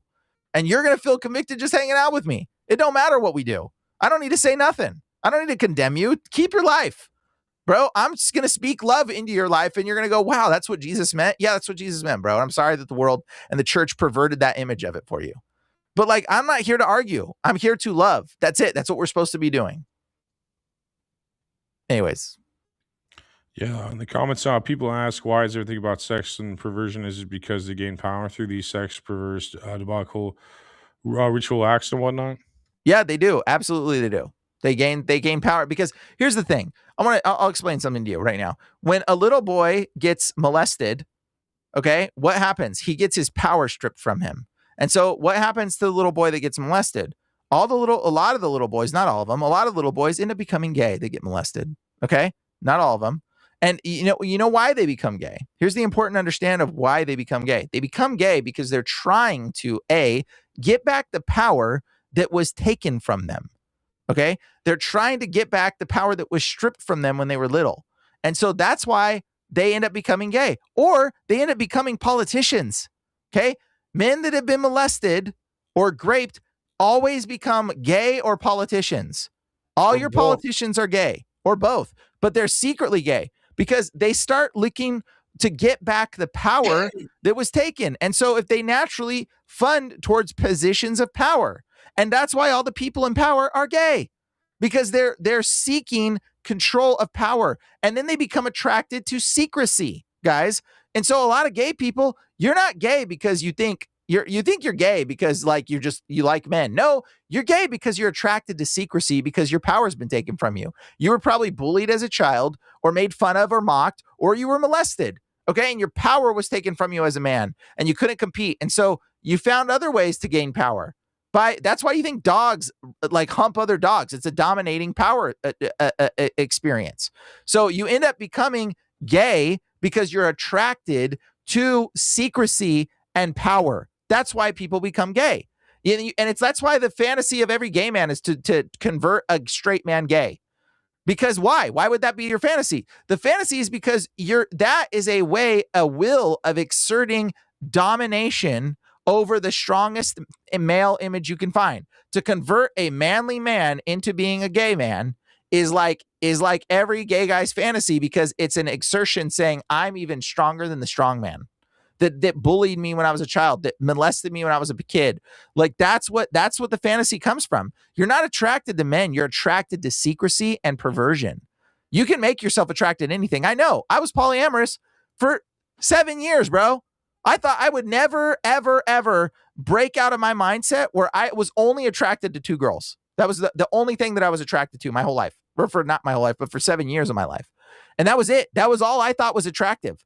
But after I broke myself out and realized that, hey, dude, this behavior of being with 2 girls all the time is manipulative and evil and perverted, and it's like damaging to the girls. Like when I started to see it as what it was, rather than just like, hey, I'm just having fun, whatever. And I was fun. My girls were okay with it. My girlfriends were fine with it. But then when I saw it for what it was, my perspective started to shift, and I was able, the Lord restored me. It took a minute, because all I was attracted to was being with just 2 women. I wasn't even attracted to being with 1 girl, but it took a minute. But God restored my mindset because he renewed my mind. And I willfully said, no, I can't do that. That's wrong. I chose that was wrong and perverted and evil. Okay. And a lot of people that are attracted to gay, you think that being, doing it in the butt, okay, is somehow it's giving you pain, is giving someone pleasure. You literally think that pleasure is a form of pleasuring someone else, is a form of you receiving pain. You've been tricked into thinking that by you receiving pain, you are giving love. You think pain is love. That's a deception that you believe. Okay. And I know this is going to piss a bunch of people off, but I don't even care. This is the truth of it. And I'm telling you the truth because I've experienced it, and I've helped people come away from being stuck in the gay mindset. And the only reason why you think about gay things is because you watch porn. You watched porn and you saw a dude's wiener and you thought, oh, wow, like that's, and then you started looking a little bit longer. I was kind of curious. Oh, it's compared to mine. You started looking a little bit longer, and all of a sudden you started having thoughts about his wiener. And then it's like, bro, you freaking looked at it, dude. Don't freaking look at it. Like, what's wrong with you? Like, you looked at something you weren't supposed to look at, and now it's in your mind. Okay. Just like me freaking looking at 2 girls all the time, and had a mindset when I was younger where I got attracted to being with 2 women. I created that idea in my head. Okay. And God restored it when I went away from it. Okay. He restored it and changed my perspective. But gay people, guess what? You watched something too much. So stop watching the porn. I guarantee you the gay fantasies will start going away. I know, because I've dealt with this stuff with other people and I've helped them through it. I guarantee you, stop watching it. The gay thoughts will stop permeating your mind. Start changing your perspective, and the gay stuff will start shifting in your perspective. You will stop being attracted to men. You will stop thinking that that's okay. Start believing the biblical narrative that God made you a certain way he was supposed to make you. You're a child of God. You're an honored individual. You're supposed to be a child of God. Okay? He created you to be man and woman, not man, woman, and woman, not man and man, not woman and woman. Okay? These are all perversions of the way God created us, and he wanted us to function. Okay? And it's like, dude, when you start seeing it that way, your perspective shifts. But gay people, you're attracted to secrecy. I know you are, because I've talked to so many of you about this. Y'all attracted to secrecy. That's why a lot of our politicians are secretly gay, and they don't want anybody to know about it. Because when you have a secret, you have power, you have control. That's what you're attracted to, because you lost your power. So you're attracted to secrecy, you're attracted to perversion, and you're consumed with thoughts because you watch stuff you weren't supposed to, because you opened your eye gates. Okay, and we need to pray that your eye gates get shut. You need to seek deliverance. And then all of a sudden, guess what? You can pray the gay away. Yep, you sure can. It's real simple. It's just love. You love them, and you say, hey, look, get this perversion out your mind. Change this perspective. Why were you hurt when you were a child? And then you find that hurt. We pray for you. You restore that relationship, or you confess whatever it was where that man molested you or did that thing. And guess what? It breaks off you, and you no longer seek power. You're no longer power seeking or attention seeking like that. And then you stop being evil. Literally, it just starts changing in you. But unfortunately, all of our politicians are these people that have had homosexual experiences. So that's what's going on in our world. That's kind of a hard psychological drop. Sorry for dropping that. No, that's why I annoy you, bro. That's why I originally met you, I guess, is because man, that was a great take, man, as usual, man. Honestly, like and we got a lot of Christians in the crowd, actually, which is good too. Like, what a good God that people are saying and stuff, and like some good comments. Yeah. They're right there with you. But no, come back to God no matter what, man. You know, it's like I fell Mhm. away for a while. Also, I was blasphemous, and I didn't realize how sacred and real it was. And I think when you're young and like I wasn't properly brought up in religion, so I didn't really understand it. I just thought I was just like, oh, sure, that's real.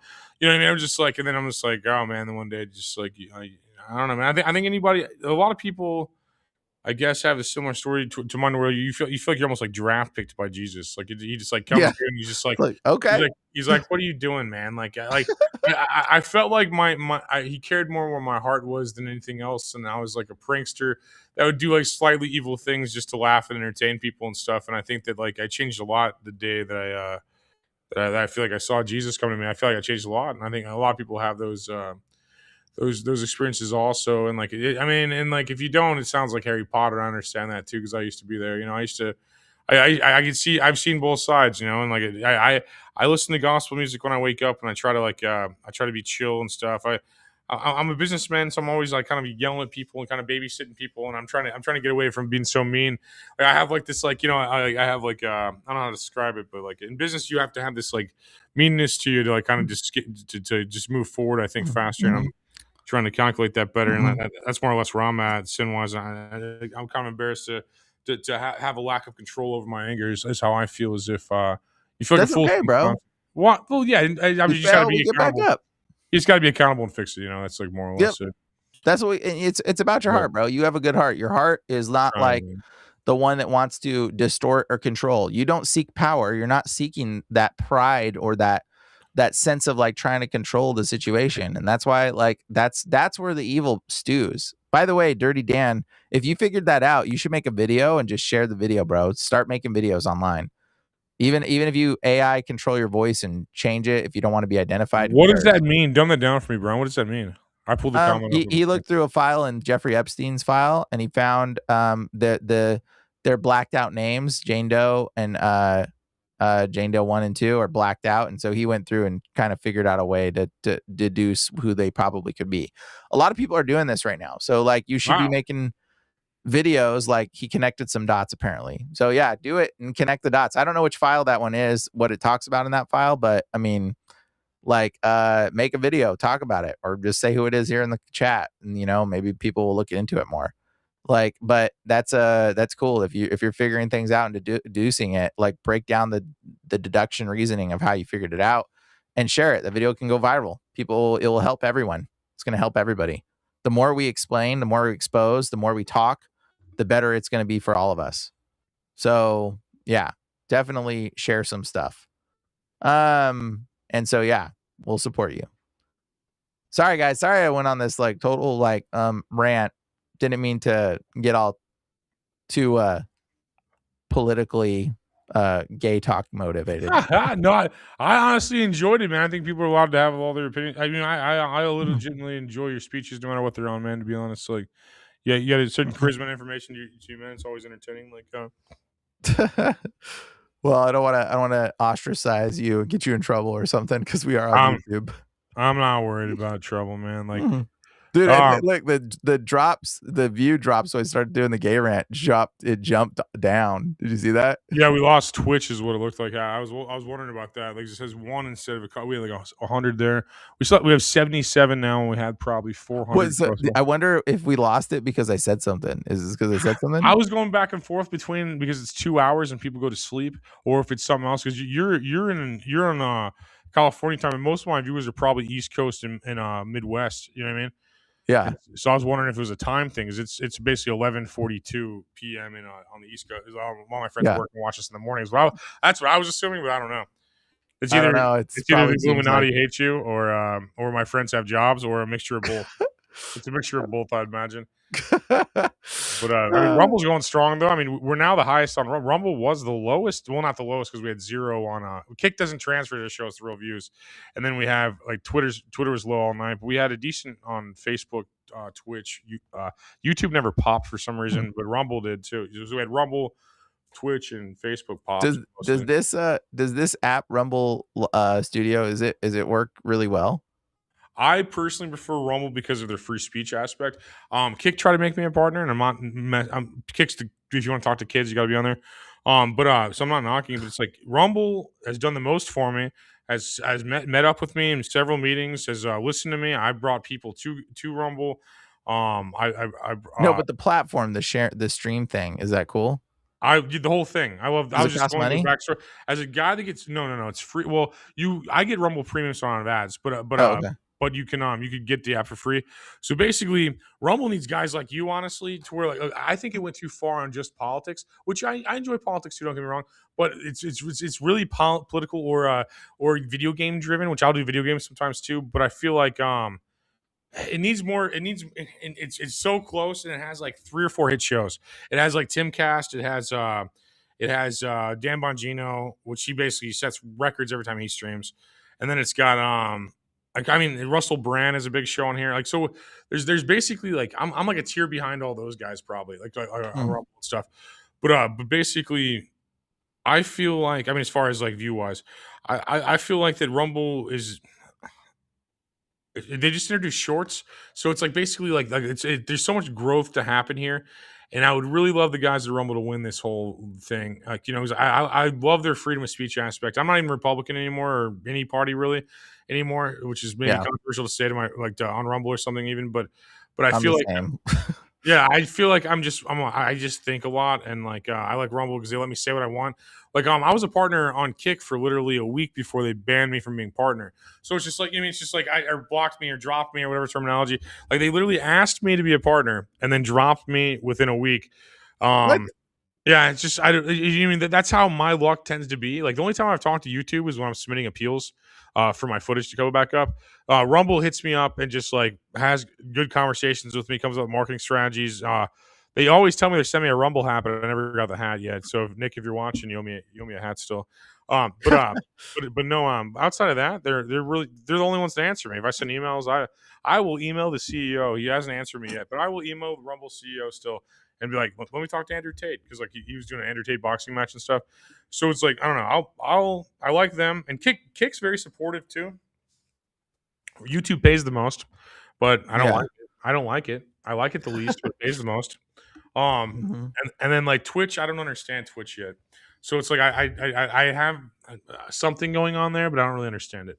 And then Twitter, when I ran for office, I was killing it, and then they deleted my account during the election, and I haven't recovered on there yet. And then Facebook, I get all my childhood friends watching. Like anybody I know in real life or anybody I like. That was in the Midwest. Facebook still maintained like. Does it save on all platforms too? The videos temporarily on Facebook, but yeah, it shares a couple temporarily, and then yes on everything else after.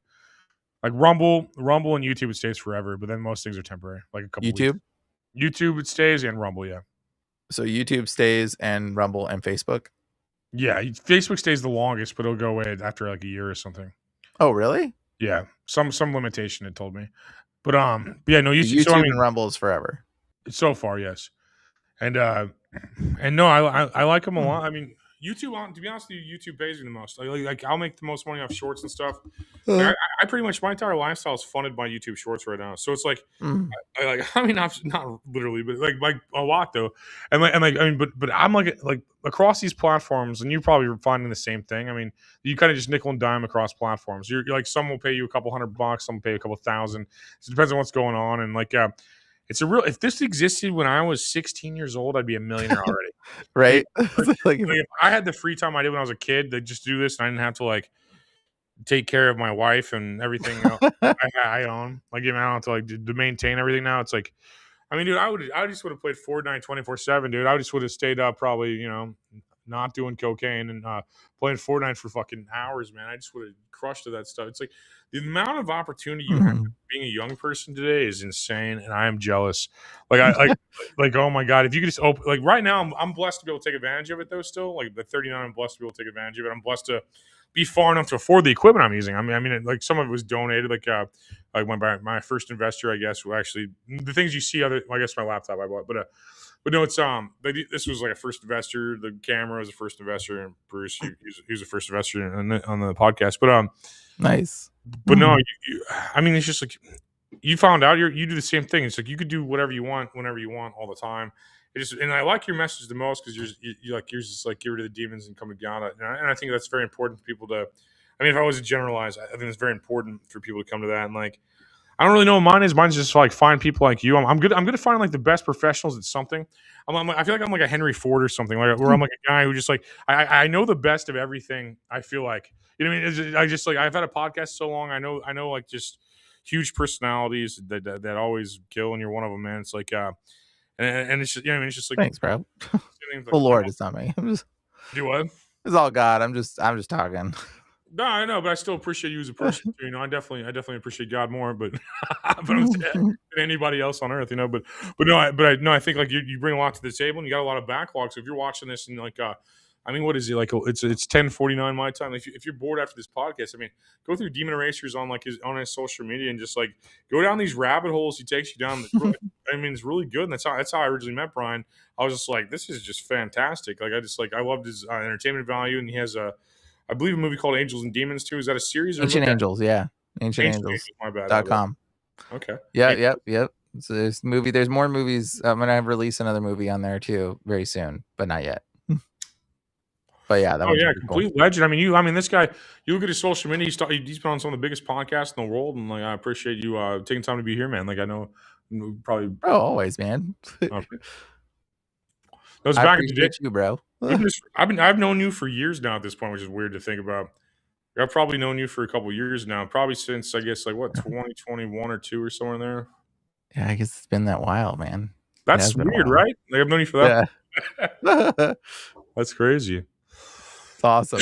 We're the people that are shaping the world, though. You know, we're like bringing the truth and speaking out loud, and hey, that's what we're supposed to be doing. We're doing what we're supposed to be. I think we're both bold men of God for sure, man. I think that's true. And if you're watching at home, like again, if you like, I don't know if you're starting a company or you're trying to work at home, like download STL's getting going. I'm basically finalizing some stuff with the bank, and then I'm gonna do a little bit of painting and stuff, and then like we're just welcoming people. And so we have a waiting list going right now, is what I'm trying to say. And this is probably the biggest idea I've worked on in a while. I mean, I don't know. I've done a lot of stuff, so I mean, I guess that's not fair to say it's the biggest thing, but it's still big, and we already had a lot of members coming in. We're doing tours daily almost. Like, wow. If I'm not, I'm touring 8 people at once on a Friday because like I didn't want to do it for 2 days. But you know, so a lot of people, man. A lot of people are coming and seeing it and stuff. It's like this new. It's like it's like I don't know how to describe it other than like how podcasting is the old radio. Like this is the new office space. It's like awesome. Do you have like a space where people can like do a backdrop or something too? Yeah, like set up the cameras and stuff. Excuse me. Yeah, no, we could. I mean, there's so many spaces you could do whatever, man. Like there's like there's spaces like that. I mean, basically it's a podcast studio, a couple recording studios for music type stuff, a live room recording studio, 2 kitchens with like a bunch of snacks we included, garage parking, pool, locker room, hot tubs, 24-hour fitness, offices, conference rooms. I mean, basically, nice. I mean, it is literally going to change St. Louis in my opinion, and like for the better, because I was like, that's like my goal is basically to fix St. Louis while getting richer. Is basically two of my goals, and I think God blesses me because I do help other people a lot. Like I feed them a lot down here, and I help a lot of people. And I'm not trying to like do that thing, but I'm saying like I think that's why I am blessed with money sometimes, is because I basically bless everyone with it. You know what I mean? Yeah, like that's good. That's how. If you continue to be God's hands and feet, He'll bless you because you're blessing others. You're working for the Lord when you do that. I noticed that. I'm not trying. It's not some flex or something. I know you're not supposed to shoot the right hand what the left hand does, but I feel like I see that happen, and I'm very grateful because like I'm the kind of guy like I'll go to Pop's Kitchen downtown. It's open to like 3 or something like that, and I'll grab some food. And there's these guys outside like, hey, can I get a burger? And I'm like, yeah. The next guy's like, hey, can I get a burger? I'm like, yeah. And third guy's like, can I get a burger? I'm like, no. And I cut you off around 2, you know, and then like and then like other like I'm also like I said like my anger. I'm also like this guy will be standing outside sometimes, and I'm in a hurry. I'm really focused, and he's like, "I have money." I'm like, "No." I'm like, "I don't care." And I'll come back outside and be like, "Okay, that's not how I talk to people. Sorry about that. What do you want, man?" And then I think I almost freak him out doing when I do that because like I think I scared him the first time when I just yelled at him. Because I'm like a big dude. Like, are you big? You probably seem like tall too. Are you like 6 foot or something? Yeah, like 6 foot. Yeah, you seem tall too. But most people were tall to them, and like and like so I'll just be like outside like a Quick Trip or a gas station down here, and like He's like, this. I was putting him like, shut the f up. I'm not gonna cuss. He's like, I respect you, but I'm like, shut the f up, and then and then I'll just be like so mad and focused, and like I said, I get my like electrolyte drink and like some kind of snack, and I'm like, okay, what do you want? My mom always did this for me, or my wife would if I was broke, or someone. Everyone would help me. What do you want? Yeah. I So mean, I'm you're like, gonna I'm help people. surrounded by blessings, and God Good. feeds me every day. What do you want? What can I do? He's like, I have this. I'm like, yes. Sorry for being rude. That's not very Christian of me. And like I try to like, own it. And I think I scare people sometimes by doing that, but I try to be accountable because I'm just like, oh man, because yeah, it's like, oh wow, I've never been there. What did it say? Oh wow, never been there. Panhandle, right? Did you get snow? Near Walton. Fort Walton. She's in Florida. She's saying. Rita's saying she's in Florida. Oh, Panhandle, as in the state of Florida. Oh my god. I get it. I thought I was talking about panhandlers too. No, but no, it's like downtown. Like, also, I will send them places back to their family, and I'll reconnect them with people they're supposed to talk to. Also, like, or I'll try to get them like cell phones or something. Like, I'll work out. Like, I'll listen to most of these guys' stories because like one guy, I'm like, why are you sleeping on the lawn? He's like, I just got out of jail. I was in jail for like 30 years. Everybody knows gone. I'm like, wow, that makes sense. I mean, I'd be screwed too if I was in that situation. I mean, I'm just kind of like, I kind of have empathy in my wife will just be terrified. I mean, she just hears this guy be like, yeah, I murdered someone. And I'm just like, well, how do I get you a phone? I mean, I'm just like, it's just like it's just like, I try to help people no matter what. And I'm not, I feel like God blesses me to where I get like, if like he wants me dead, I will drop dead. It's not, and until then I'm fine, you know? And I feel like, and I feel like you should, I don't know. I try not to judge people, but I still do like harshly sometimes. And I don't mean to, but I'm saying like, I think that's the goal is like, basically like, there's no one like me that's going to talk to these people and like pass them the joint and listen to them talk and rant. Like one guy was just like, okay, I'm on such the right path with God right now that everything's lining me up for this next business idea I have, Brian.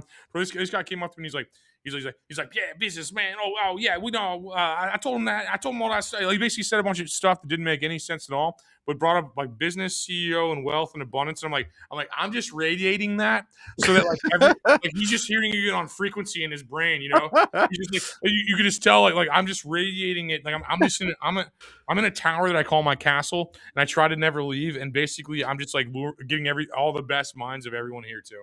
Good. And it's like such a crazy energy. And it's like, I don't know. It's like, I'm very grateful and I'm very blessed to be in the situations I repeatedly find, you know. And I awesome. Think, no, yeah, no, and even I guess that's what we all need to be doing. It's not like, you know, I mean, the Lord sees us doing the things in secret. That's what it says. The Lord who sees you doing the things in secret will reward you in the open. But like, that's the Lord doing that. So we all just need to be like doing whatever the Lord's calling us to do, you know, in love. I think that's what it is I don't feel like I'm even like flexing. I think I'm just like telling another person that serves God, like something I think that's cool.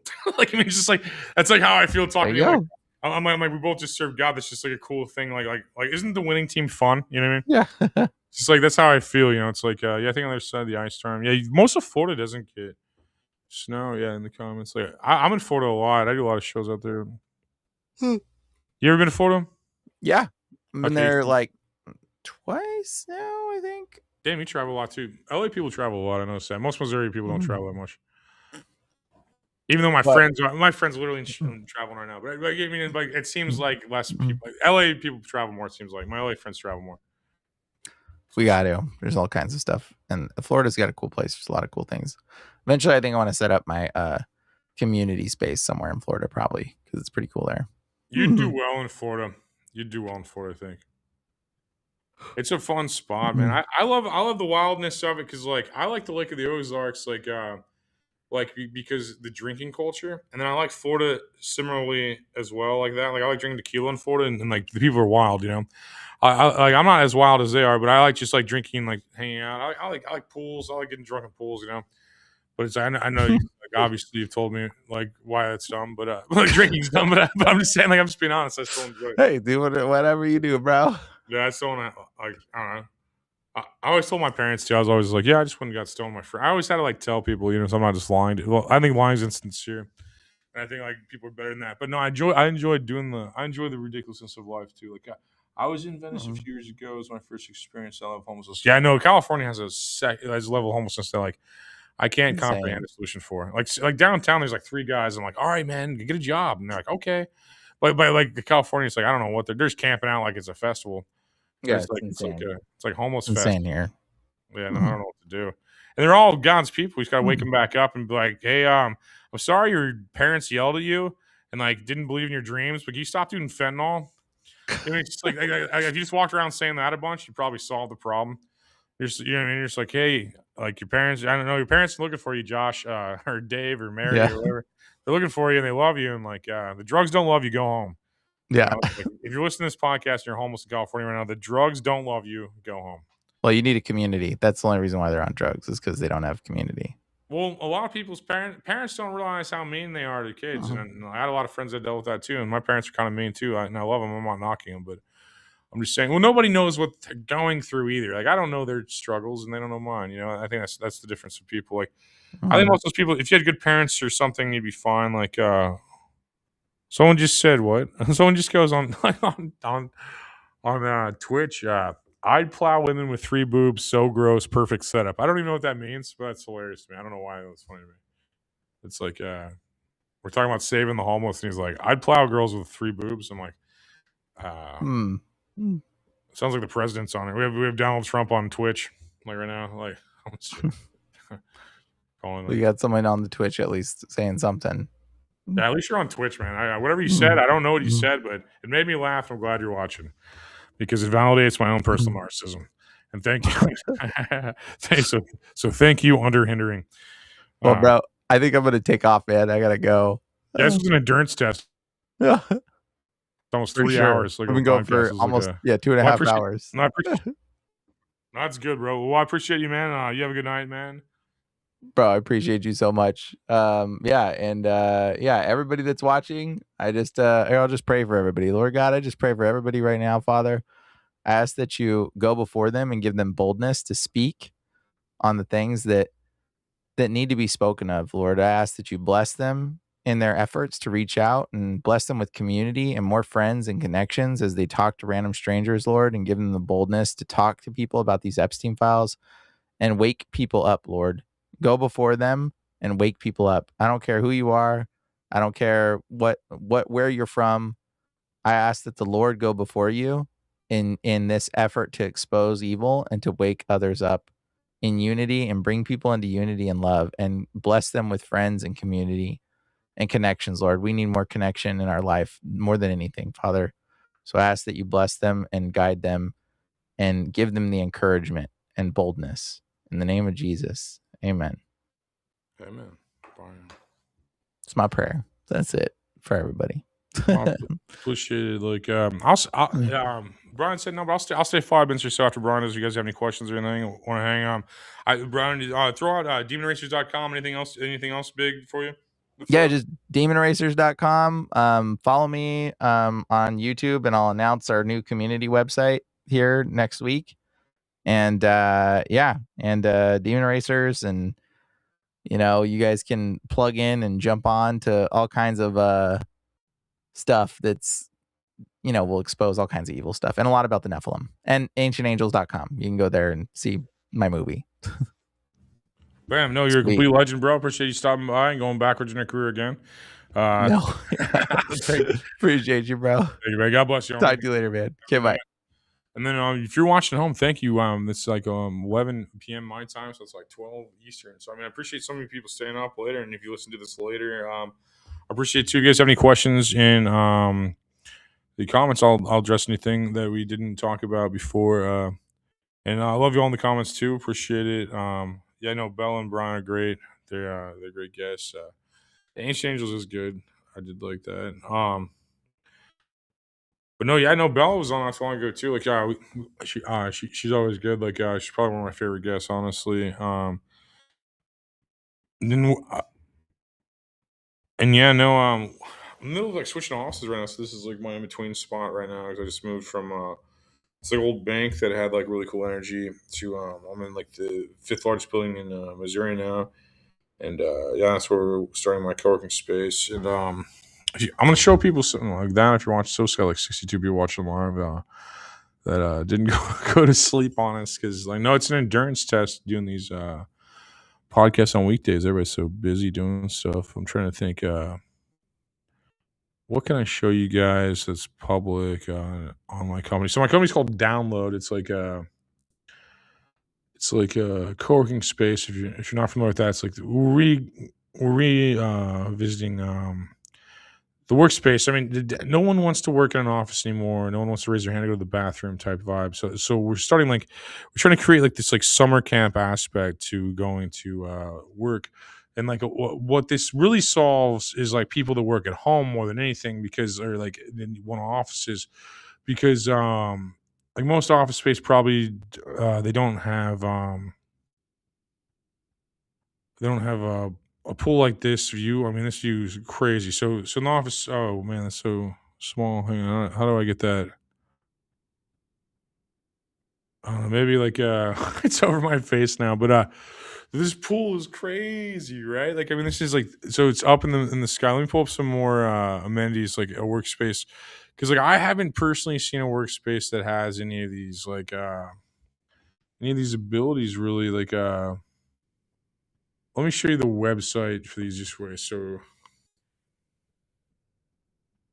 and this is like you are like hearing about like Facebook from like Mark Zuckerberg in his dorm right now. Is like what it feels like with this vibe, like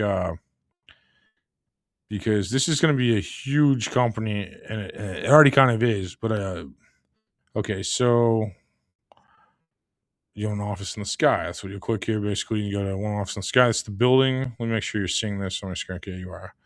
So that's the building. And Rita, thank you for watching. By the way, I just saw you in the comments. Just looked up. Rita, thank you for watching. I appreciate y'all. Love y'all and I appreciate it. So this is like the building basically. It's this big one here. I don't know if you can see my mouse or not, but I'm pretending like you can. It's this big one in the center. And then here's some. Where are the pictures at? Was that the only picture we had? Hang on, let me show you. So that one's vague. There should be pictures here, but I'm going to show you. We're also renting units in the same building, as well as creating a co-working space. So basically, this is the building and stuff, and the view's crazy. The pool's crazy. The gym's 24/7.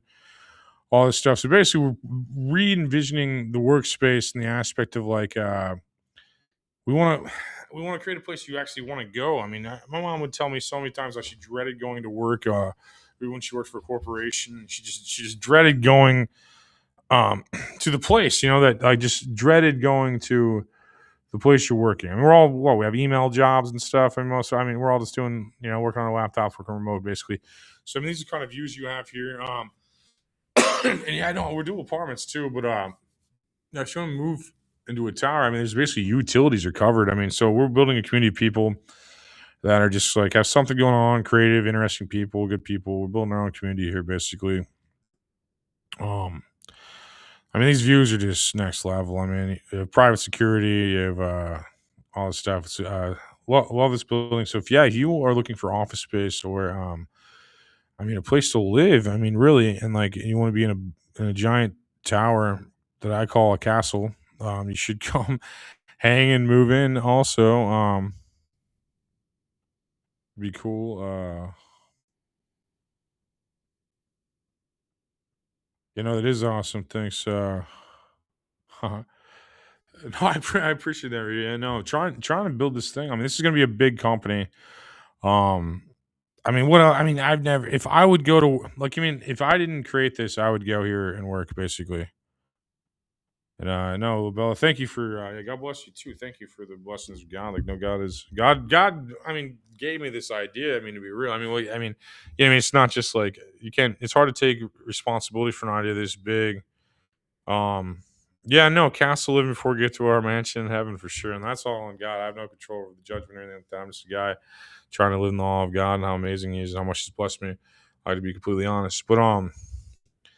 But no, I think like this is, it basically is a castle. I mean, like the pool alone, you're just staring at towers while you're swimming, and it's awesome. It's my favorite thing to do here. That's why I got my place here originally.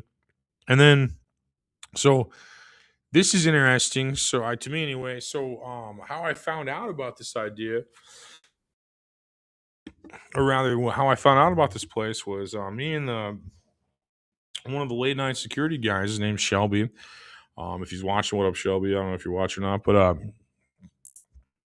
he basically told me about these floors that this video game company owned prior, and that's where they worked from and stuff. And then like what's funny since then is I've seen their game as a Fortnite skin 'cause I play Fortnite all the time, which is the same company is have such a big video game that they have Fortnite skins, which is crazy awesome to me.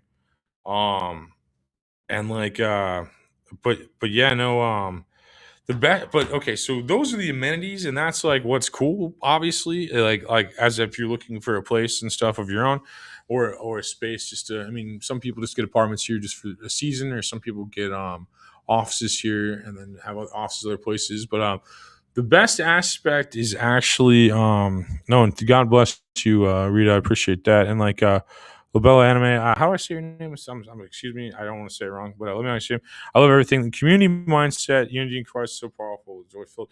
The community mindset is basically the best part about it because okay, so we'll have like lawyers there, we'll have like doctors there, we'll have like a bunch of other people that members can just like kind of talk to as well. So say you're you own a company and you want to talk to a lawyer for like and I don't know if any of you've been to college or not. But when you go to college, you're allowed to talk to your professor for like a certain amount of hours that they donate to the college to basically answer any of your questions.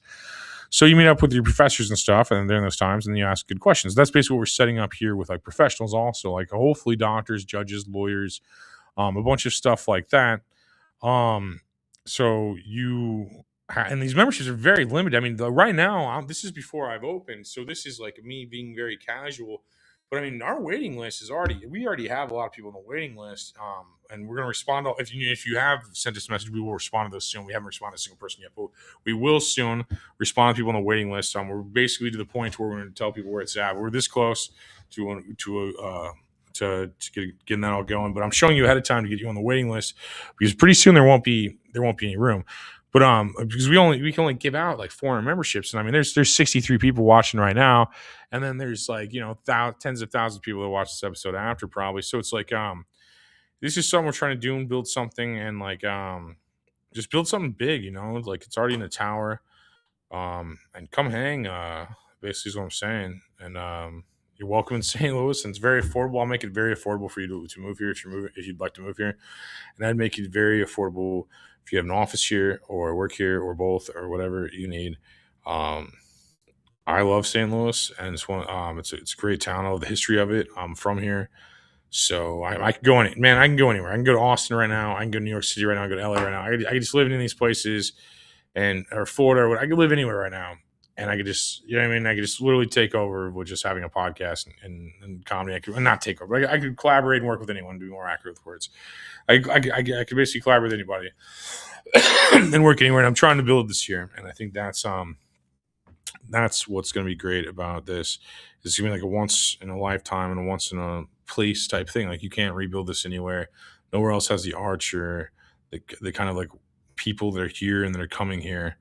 So, yeah, no, just throwing that out there. And like you watching my show, I'd rather give you a heads up on it. I mean, you watching my show till 11 o'clock my time, I'd rather give you a heads up on this before I'm just spamming this relentlessly and buying ads and putting this everywhere. And like I said, we got a lot of people already on the list. And if you are on the list, we'll get back to you soon and start locking this down. Yeah, anything else you want to bring up? What we got here? Kingdom Unity, love it. I'm gonna pray God brings like-minded people in the community. The power of God will be unleashed. Wow, yeah, no, thank you very much. And then it's a good idea. Thank you, Rita, for saying seeing the idea of it too.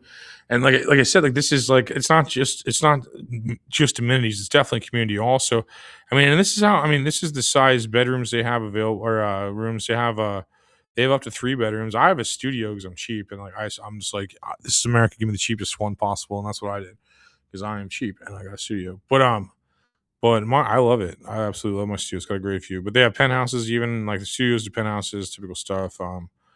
That pool is literally everything, man. Like to me, it's like the whole reason I got the place. But yeah, if you want to do that, and then we got request membership, do all the whatever. You become a member, and then basically you can also have a membership like a virtual office. Like if you're watching at home and you have like you just want to use an address to get an LLC because you can't use a PO box, you can use our address and put your company name there and receive mail also. And then if you just want to be a member and work in like some of these places, like let me let me see. Like,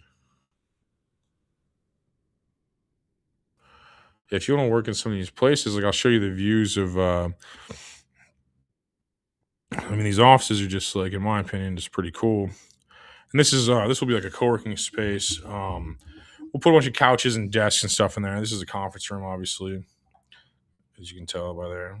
Let's put some seats in there and some TVs and stuff. But yeah, it's 2-leveled. They're both connected via that staircase. That's one of the kitchens right there. But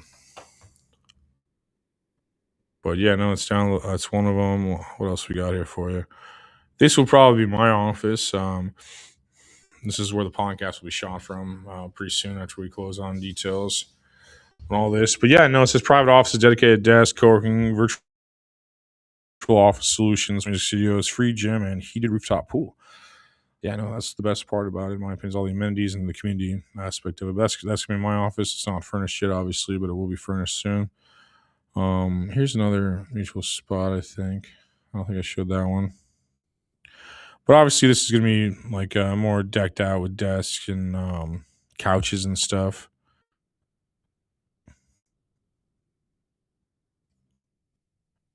That's one of the, and they're connected to that staircase again, like I said. Like, let's see. This is a pretty cool looking. I mean, just imagine that being your office or home or whatever. I mean, there's both here, you know. So imagine that just being your spot, you know. I like it a lot. You can follow Download STL on Instagram also to keep up with updates to that. I mean, this is just. I mean, you got the arch back there. That's the biggest building in St. Louis next to the arch. It's the Metropolitan Building. Everybody calls Met Square in St. Louis. You have a great view. I mean, this goes up to 30 floors. The workspace on the 24th and 25th floor. That's another one like this. Like, I might have shown this without the text, but yeah, no, it's just a good open spot. We're gonna do a lot of cool stuff up here. Have a lot of cool artists and musicians, and we're really doing something down here. You know, trying to raise the raise the value of St. Louis. You know, it's kind of what we're doing right now. And if you want to help build up a major city, feel free. I just love the view. This is a nighttime. I mean, not many people will be here at night. Or they will be more of a social club at night, but workspace 9 to 5, and then kind of comes alive with music and artistry, and like a hang spot with musicians recording and stuff around 7 to 2 or so. But you can be there 24/7. I mean, you can work there whenever you get the vibe of working. But no, that's the gist of my new company that I'm starting, basically, called Download. The company's called Download. That project is called Download STL. That is one of our flagship projects that we were working on. Yeah, no, I probably feel like I just wanted to talk about my company before I'll get out of here. So, LaBella, very exciting. I'm heading to bed. Blessed to spend time with y'all. Oh, bless my brothers and sisters. Draw them closer to you. May you follow you fulfill your purpose. And I appreciate you. God bless you. Yeah, I love you all. Good night. I appreciate you all watching. God bless each and every one of you. I love you and hope all of your dreams come true. It's Anthony Rogers, and I'm recording live from downtown St. Louis. And hopefully I will be in my office next time that I go live next Tuesday. God bless you again. Bye now.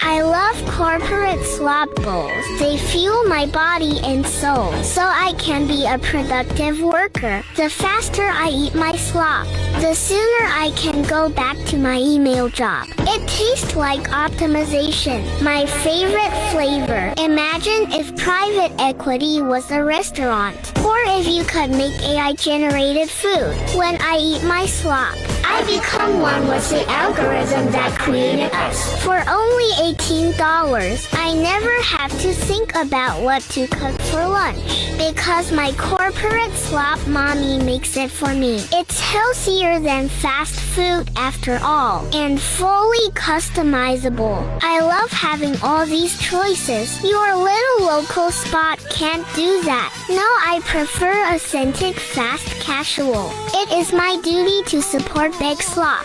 It goes perfect with my corporate housing development.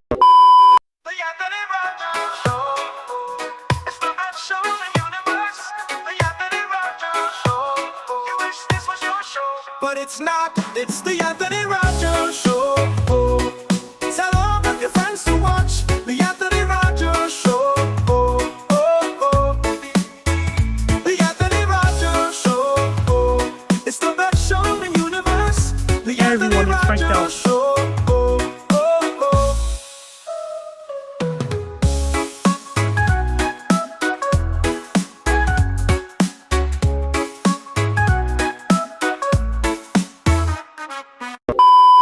Download STL, get on the list to be a member. So it's high-rising co-working spaces, office spaces, music studio, podcast studio, conference room, free parking garage, gym access, rooftop pool, all downtown St. Louis, including your membership.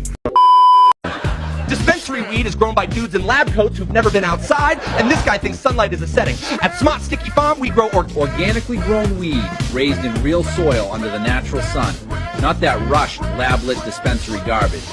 You'll instantly feel the difference. It's a farm that is very sticky. I should have stickers that say I got sticky and Smart Sticky Farm. See?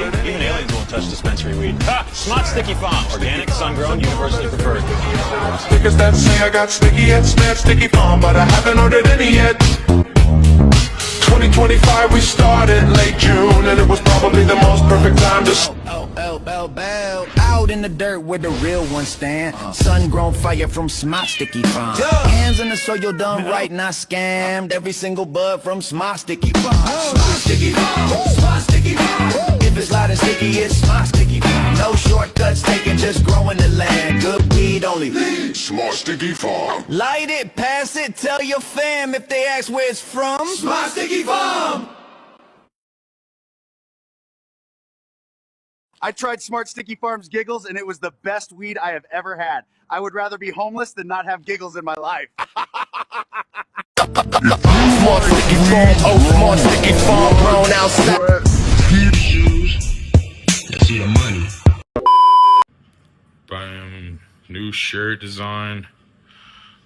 Fresh in, just came in this weekend, but I was doing comedy shows, so I just now have time for the promo. This is the prototype of it, basically. So if you are a model, hit me up. Basically, if you don't have to be a fucking model, but if you want to model this shirt on my website and in my ads, hit me up. And then if you are a model, cool, you already fucking do it, so that's good too. But I'm just saying, and then if you want to buy it, hit me up. I'll do about $25 for this round of shirts. I'm not gonna do that many of them, so hit me up.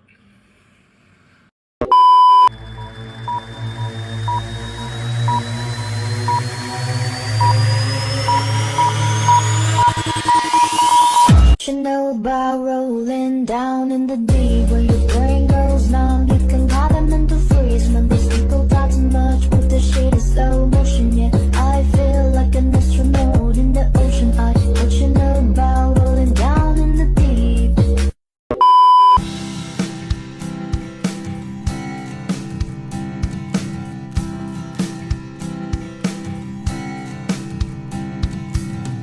This is the best show in the universe.